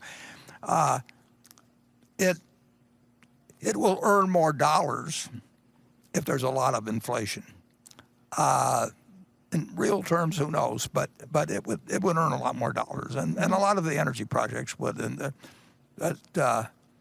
But it's better if we don't have inflation, and it's better if we don't have capital. if we can find the same sort of businesses that aren't as capital intensive. We've got capital. I mean, we're ideally positioned for capital intensive businesses that other people have trouble raising capital for, but they've still got to promise decent returns.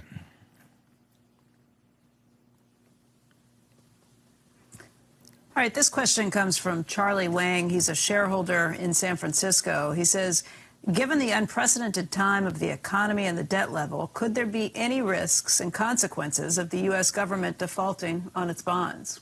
No. If you print bonds in your own currency, what happens to the currency is it can be a question, but you don't default. And the United States has been smart enough, and people have trusted us enough to issue its debt in its own currency. And Argentina is now having a problem because the debt isn't in their own currency, and lots of countries have had that problem, and lots of countries will have that problem in the future. It is very painful to owe money in somebody else's currency, but if I could issue a currency, Buffett bucks, and I had a printing press, and I could borrow money, in that, I would never default. So what you end up getting in terms of purchasing power can be in doubt, but in terms of the U.S. government, when Standard & Poor's downgraded the United States government, I think it was Standard & Poor's some years back, that to me did not make sense. I mean, in the end, how you can regard any corporation as stronger than a person who can print the money to pay you, I just don't understand. So don't worry about the government defaulting. I think it's kind of crazy, incidentally, this should be said, to have these limits on the debt and all of that sort of thing, and then stop the government arguing about whether it's going to increase the limits. We're going to increase the limits on the debt. The debt isn't going to be paid. It's going to be refunded. And anybody that thinks they're going to bring down the national debt, I mean, there's been brief periods, and I think it's in the late 90s or thereabouts, when the debt's come down a little bit. The country's going to print more debt. The country's going to grow in terms of its debt-paying capacity, but the trick is to keep borrowing in your own currency.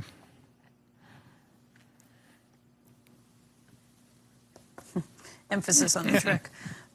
This question comes from David Cass. He is a clinical professor of finance at the University of Maryland, and he says, Berkshire has invested in many companies with stock buyback programs. Recently, there's been a backlash against buybacks. What are your views on this subject? Well, it's very politically correct to be against buybacks now. And they're going to incorporate it in the loan program. I mean, there's a lot of crazy things said on buybacks. Buybacks are so simple. I mean, it's a way of distributing cash to shareholders. And let's just say that you and I and Greg, the three of us, decide to buy an auto dealership or a McDonald's franchise or something, and we each put $1 million in, or whatever the number may be.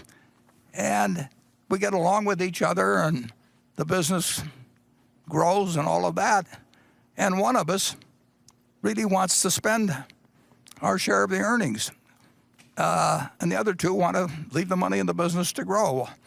Now, if the three of us did that, and we're the only shareholders, we would not establish a 100% dividend payout for everybody, and we wouldn't freeze the one that wanted to get out either.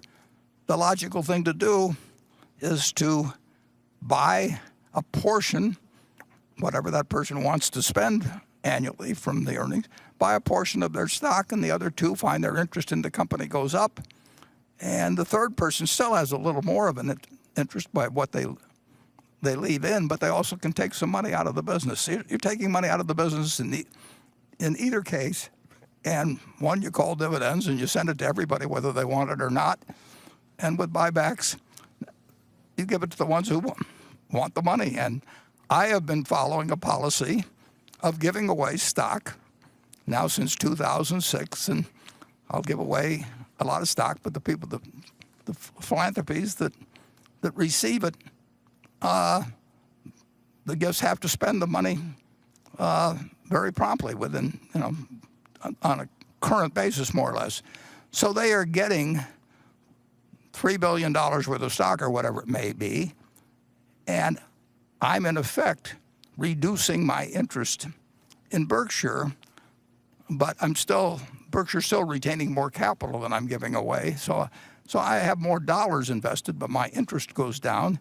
And the people that need the cash to carry out the philanthropic efforts, they cash out the stock. And I don't force my sister or whoever it may be to take a bunch of money she doesn't want. She wants it reinvested, all of it reinvested in the business. And people that don't want to can sell some of their stock.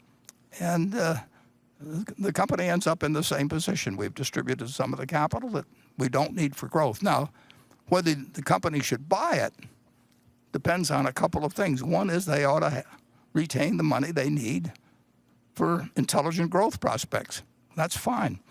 And secondly, and this is a point that's never mentioned, they should be buying it back below what they think it's worth. Now, they'll make mistakes in that, but you make mistakes in a lot of business decisions, but that should be the guiding principle. And to my knowledge, J.P. Morgan, Jamie Dimon said it once, and we've said it various times, we retain, we will repurchase shares when it's to the advantage of the continuing shareholder to have us do so. But you read about all these buyback programs that we're going to spend $5 billion buying it back or $10 billion. Well, that's like saying I'm going to go out and buy some business this year for $5 billion without knowing what you're going to get for the money. It should be price sensitive, obviously. It should be needs sensitive, obviously. But when the conditions are right, it should also be obvious to repurchase shares, and there shouldn't be the slightest taint to it any more than there is to dividends. And people that have now sort of taken up the cries about how terrible it was that companies bought back stock. Well, you can say it was terrible for them to pay dividends too, then they'd have more money now. But they were doing what was intelligent at the time, and I hope they continue to do what's intelligent as they go forth. Greg?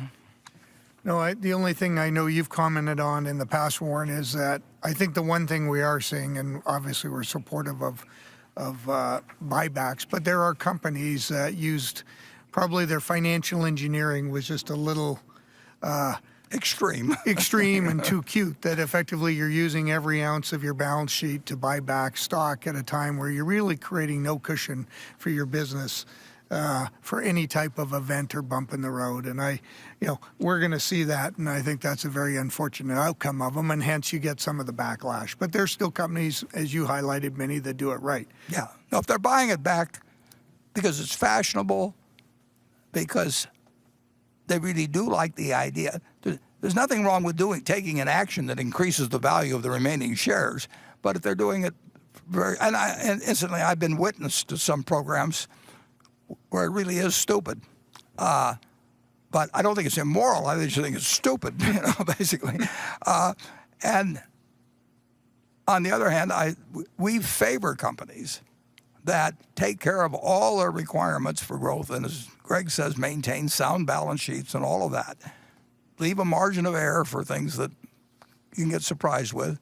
And if they find their stock selling below what the business is intrinsically worth, I think that they're making a big mistake if they don't buy in their stock. And it's going to be a political football. And like I say, that when it becomes politically correct to do something in this country, if you're a politician, the best thing to do is get on board. But Berkshire is going to do what it thinks makes sense for its shareholders.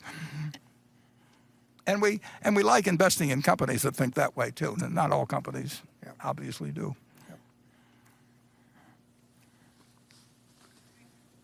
All right, here's a question from Lou Bogart in Boca Raton, Florida. He says, I'm a longtime shareholder with a concern as I head into retirement. I understand the theory that splitting shares does nothing for the value of shares. However, with the extremely high price on A shares, when I wish to draw down some money on my portfolio in retirement, I'm facing a large tax hit. Say the average price has been about $300,000 this year, and I'm sitting on a $200,000 capital gains liability for each share. If I need $60,000 in additional cash during my retirement, I need to sell a full share and get hit with $200,000 tax liability. If you would split the stock 10 for 1, I could sell two $30,000 shares and keep my tax liability at a more manageable $40,000. I could also maintain more of my investment in Berkshire.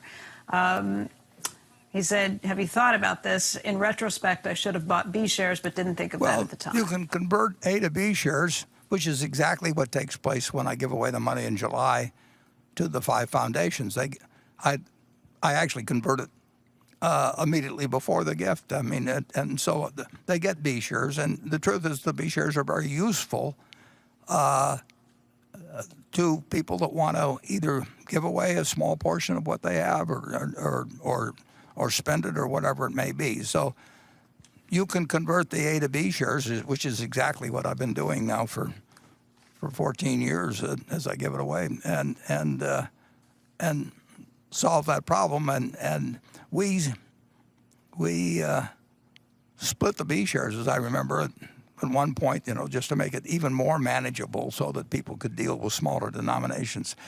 The B shares, the A shares have a different voting power, but we passed some resolution some time ago, I think, and it certainly would be the case in any event. We're never going to give the A shares an advantage over the B. They used to have an advantage in a shareholder designated contribution program that we had, and we put that in there when we started, but that goes way back in time, and that doesn't exist anymore. So that the B and the A are going to get treated exactly the same over time. It's true the A have more votes, but and they sell very close to parity all the time. So I would say that if you want to do anything in terms of raising cash and you've got a lot of A shares, you take 1 or 2 shares of A, and plenty of people I know have done this and just cash it in, turn it into B, and give yourself whatever amount of cash you want to get.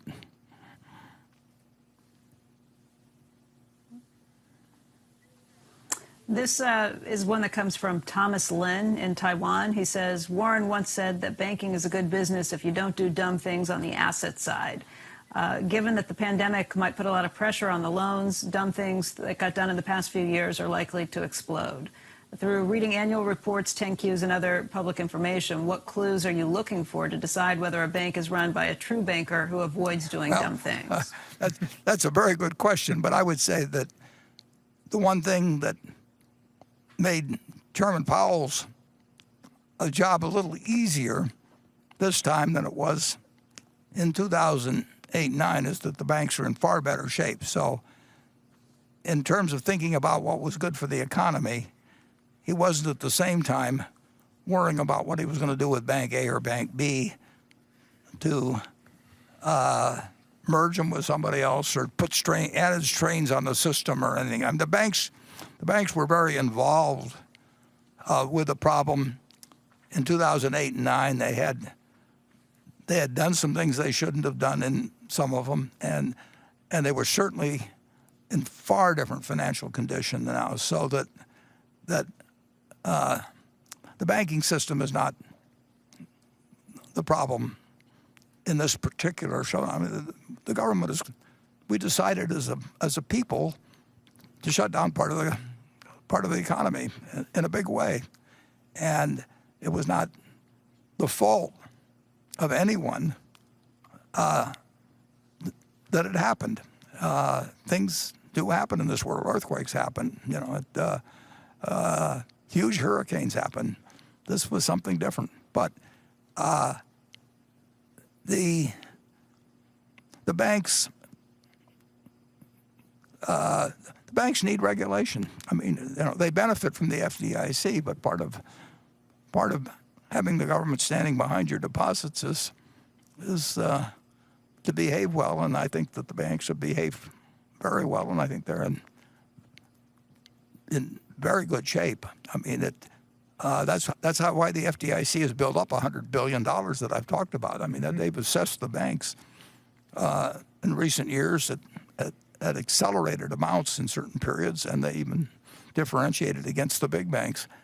So they built up great reserves there, and they built their own balance sheets, and they are not presently part of Chairman Powell's problem, whereas they were very much part of Chairman Bernanke's problem back in 2008 and 9. How you spot the people that are doing the dumb things is not easy because, well, sometimes it's easy, but I don't see a lot that bothers me. But banks are, in the end, institutions that operate with significant amounts of other people's money, and if problems become severe enough in an economy, even strong banks can be under a lot of stress, and we'll be very glad we've got the Federal Reserve System standing behind them. I don't see special problems in the banking industry now. I could think of possibilities, and Jamie Dimon referred to this a little bit in the J.P. Morgan report. You can dream of scenarios that puts a lot of strain on banks, and they're not totally impossible, and that's why we have a Fed. And I think overall the banking system is not going to be the problem. But I wouldn't say that with 100% certainty, because there are certain possibilities that exist in this world where banks could have problems. They're going to have problems with energy loans. They're going to have problems. They're going to have extra problems with consumer credit. They're going to have, they're in, but they know it, and they're well reserved. Well, they're well capitalized for it. They were reserve building in the first quarter, and they may need to build more reserves, but they are not a primary worry of mine at all. We own a lot of banks, or we own a lot of bank stocks. Greg, do you have any thoughts on it?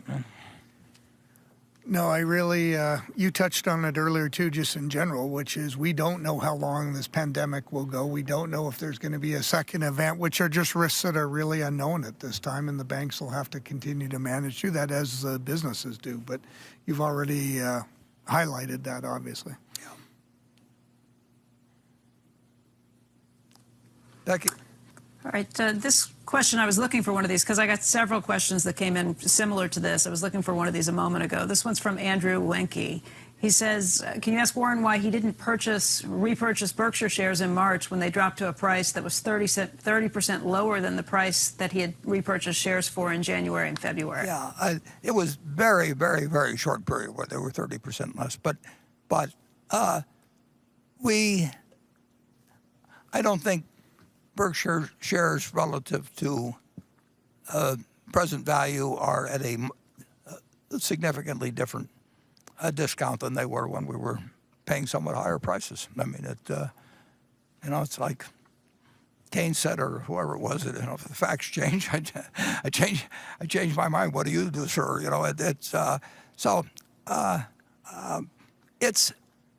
We always think about it, but I don't feel that it's far more compelling to buy Berkshire shares now than I would have felt 3 months or 6 months or 9 months ago. It's always a possibility, and we'll see what happens. Greg, you think about repurchasing shares? I mean, generally. No, I think our approach, Warren's the right approach. I mean, you're always, I can't really add anything other than the approach is the right approach. We approach it when we see it's the right thing for our shareholders to be repurchasing, and that doesn't mean we're repurchasing all the time or the view doesn't change.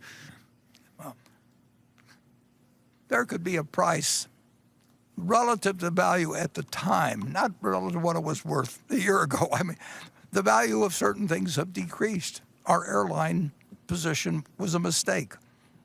Berkshire is worth less today because I took that position than if I hadn't. And there are other decisions like that.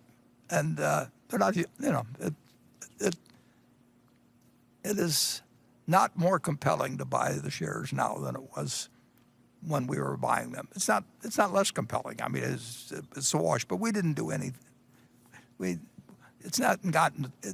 The price has not gotten to a level, or not been at a level where it really feels way better to us than other things, including the option value of money, to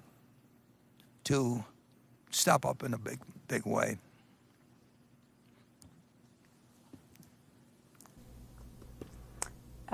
This question comes from 3 investors in Israel, Lidar Zloof, Yossi Zloof, and Dan Gorfung.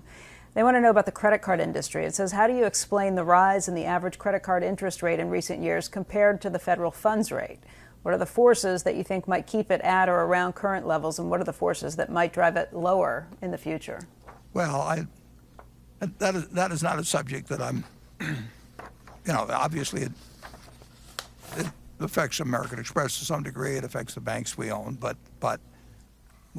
interest rates on credit cards respond to competition, obviously, to loss potential, which obviously has gone up significantly in the last few months, although it's gone down perhaps from some other periods you can pick in the past. But I don't really have much I can bring to the party on that question. We are not in the, well, that isn't true. Our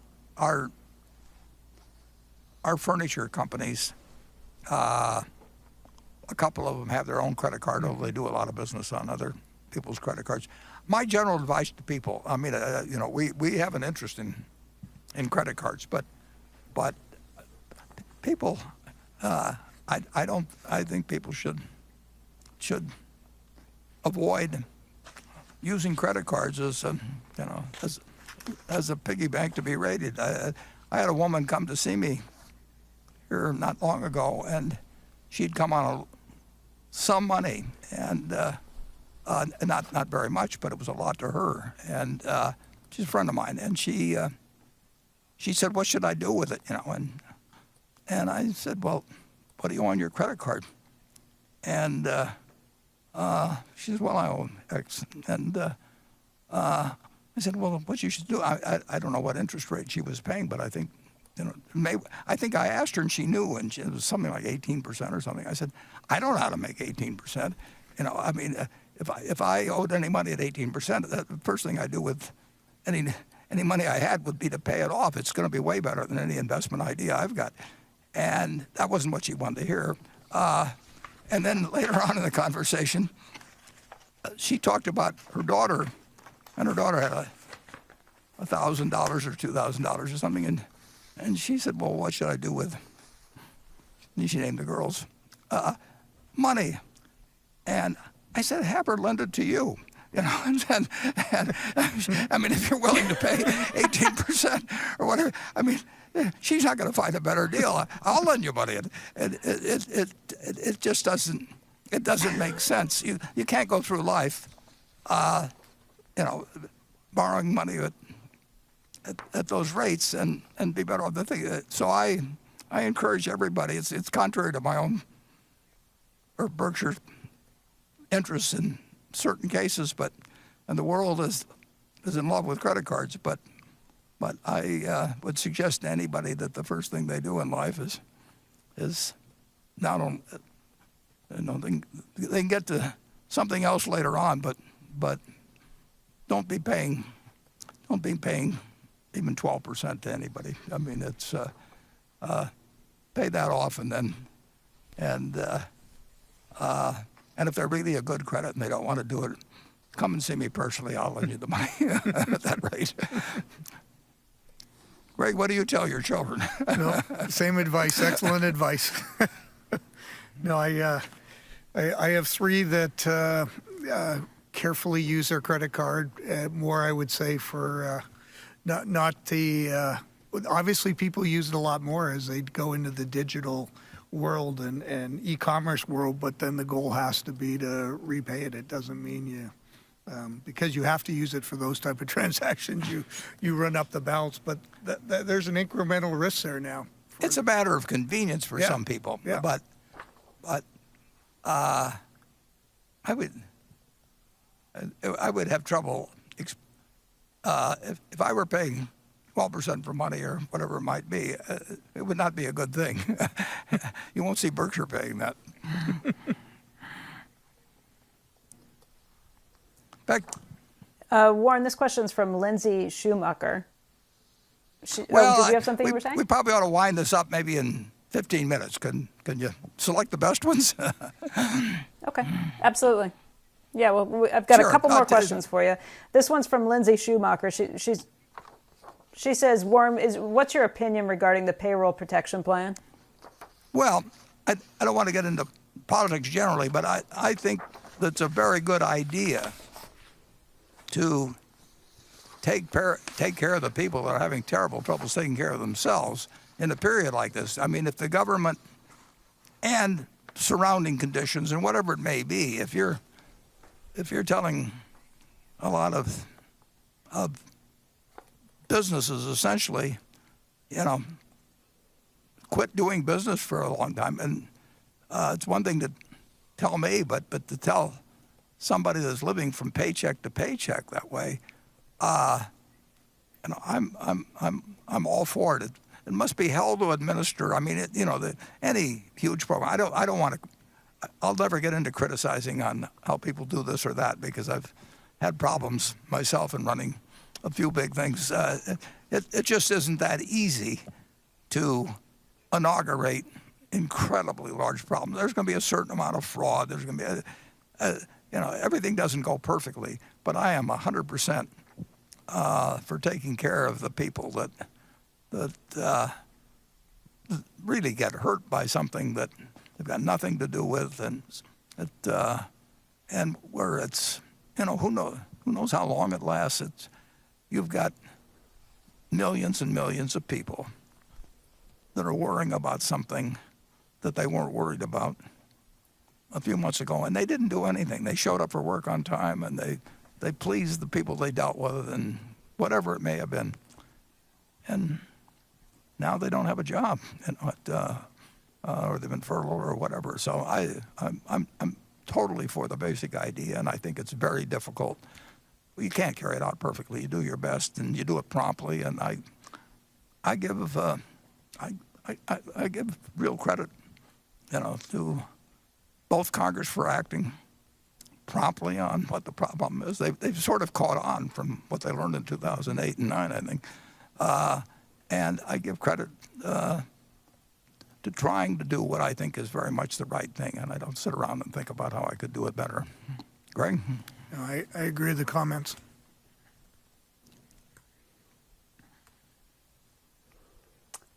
Warren, this question comes from Bill Murray, the actor, who's also a shareholder in Berkshire.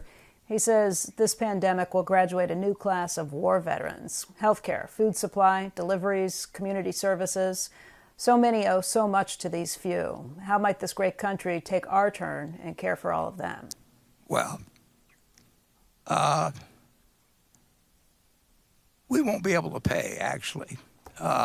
It's like people that landed in Normandy or something. I mean, the poor, the disadvantaged, they suffer. There's an unimaginable suffering, and at the same time, they're doing all these things that, they're working 24-hour days, and we don't even know their names. So we ought to do. If we go overboard on something, we ought to do things that can help those people. And this country, I've said it a lot of times before, but the history of it, I mean, we are a rich, rich, rich country. And the people that are doing the kind of work that Bill talks about, they're contributing a whole lot more than some of the people that came out of the right womb, or got lucky and things, or know how to arbitrage bonds or whatever it may be. And I'm, in a large part, I'm one of those guys. So you really try to create a society that, under normal conditions, with more than $60,000 of GDP per capita, that anybody that works 40 hours a week can have a decent life without a second job and with a couple of kids, and have, they can't live like kings. I don't mean that, but that nobody should be left behind. It's like a rich family. You find rich families, and if they have 5 heirs or 6 heirs, they try and pick maybe the most able one to run the business, but they don't forget about the kid that actually may be a better citizen in some ways even than the one that does the best at business, but it just doesn't happen to have market value skills. So I do not think that a very rich company ought to totally abide by what the market dishes out, in 18th century style or something of the sort. So I welcome ideas that go in that direction. We've gone in that direction. We did come up with Social Security in the 30s. We've made some progress, but we ought to. I mean, we have become very, very, very rich as a country, and things have improved for the bottom 20%. I mean, you can see various statistics on that, but I'd rather be in the bottom 20% now than be in the bottom 20% 100 years ago or 50 years ago. But it's what's really improved is the top 1%. And I hope we as a country move in a direction where people Bill's talking about get treated better, and it isn't going to hurt. It isn't going to hurt the country's growth, and it's overdue, but a lot of things are overdue. I will still say we're a better society than we were 100 years ago, but you would think with our prosperity we would hold ourselves to even higher standards of taking care of our fellow man, particularly when you see a situation like you've got today, where it's the people whose names you don't know that are watching the people come in and watching the bodies go out. Greg? Yeah, the only other group that I would highlight, I think it'll be very interesting to see how it plays out, is with the number of homeschooling and the children that are home. I think there's we've always had so much respect for our teachers, but we all talk about how we don't take care of them.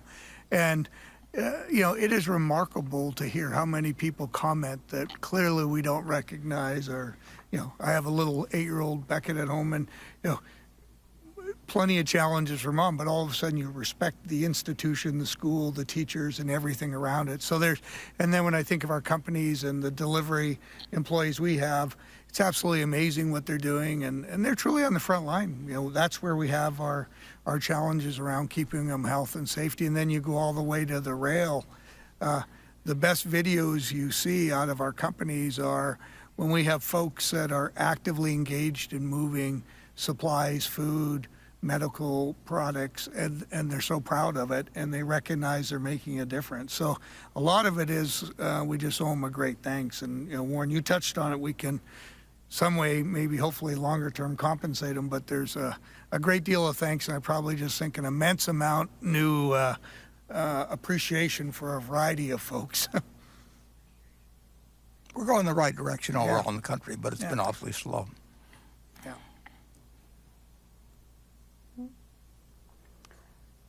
Gentlemen, I'll make this the last question. It comes from Phil King. He says, many people in the press and politics are questioning the validity of capitalism. What can you say to them that might prompt them to take a look at capitalism more favorably? Well, the market system works wonders, and it's also brutal if left entirely to itself. And we wouldn't be the country we are if the market system hadn't been allowed to function. And to some extent, you can say that other countries around the world that have improved their way of life dramatically, to some extent, have copied us. So the market system is marvelous in many respects, but it needs government. And it is creative destruction, but for the ones who are destroyed, it can be a very brutal game, and for the people who work in the industries and all of that sort of thing. So I do not want to come up with anything different than capitalism, but I certainly do not want unfettered capitalism, and I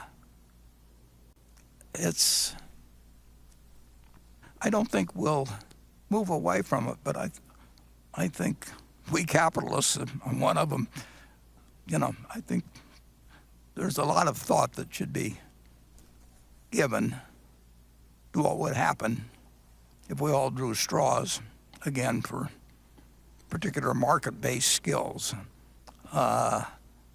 It's somewhere way back, somebody invented television. I don't know who it was, and then they invented cable, then they invented pay systems and all of that. And so a fellow that could bat .406 in 1941 was worth $20,000 a year, and now a marginal big leaguer, will make vastly greater sums because, in effect, the stadium size was increased from 30 or 40 or 50,000 people to the country, and the market system, capitalism, took over. And it's very uneven. And incidentally, I think that Ted Williams is worth a whole lot more money than I've ever should make. But the market system can work toward a winner-takes-all type situation, and we don't want to discourage people from working hard and thinking hard, but that alone doesn't do it. There is a lot of randomness in the capitalist system, including inherited wealth, and I think we can keep the best parts of a market system and capitalism, and we can do a better job of making sure that everybody participates in the prosperity that produces. Greg? Yeah.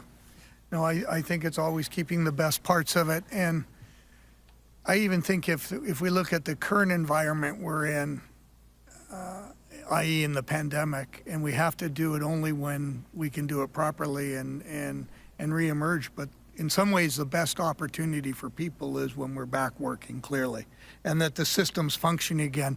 But that's the obvious. And then there's, as Warren, you've highlighted, there's a lot of imperfections, but it's still it's definitely the best model out there. that just need some fine tuning. And Becky, at the end, I would just, Hey, Warren, I would just say that, oh, sure, can go I ahead. just Can I just slip Sure, in one more quick question? absolutely. I forgot this one. Someone sent it in earlier. Thanks. Anderson Haxton wrote in. He said, Warren mentioned that Ben Graham is one of the 3 smartest people he's ever met. I'd like to ask him the names of the other 2. Well, I may not be one of the smartest, but I'm smart enough not to name the other 2. I'd make 2 people happy, but I would. It isn't. Ben Graham is one of the 3 smartest people, and I've known some really smart people. Smartness is not necessarily. Does not necessarily equate to wisdom either. And Ben Graham, one of the things he said he liked to do every day was he wanted to do something creative, something generous, and something foolish. And he said he was pretty good at the latter. But he was pretty good. He was amazing, actually, at the creative. But it's interesting that IQ does not always translate into rationality and behavioral success or wisdom. And so I know some people that are extraordinarily wise that would not be in the top 3 on an IQ test. But if I wanted their judgment on some matter, even if I wanted to put them in a position of responsibility someplace, I might prefer them to we'll say one of the 3. That'll leave the other 2 feeling fine of the 3. Greg, do you have any thoughts on that? Nope. I agree with the person you named. Yeah. There's. And Becky, I would just say again that we may have. I hope we don't, but we may get some unpleasant surprises. And we're dealing with a virus that spreads its wings in a certain way, in very unpredictable ways, and how Americans react to it. There's all kinds of possibilities, but I definitely come to the conclusion after weighing all that sort of stuff, never bet against America. So thanks.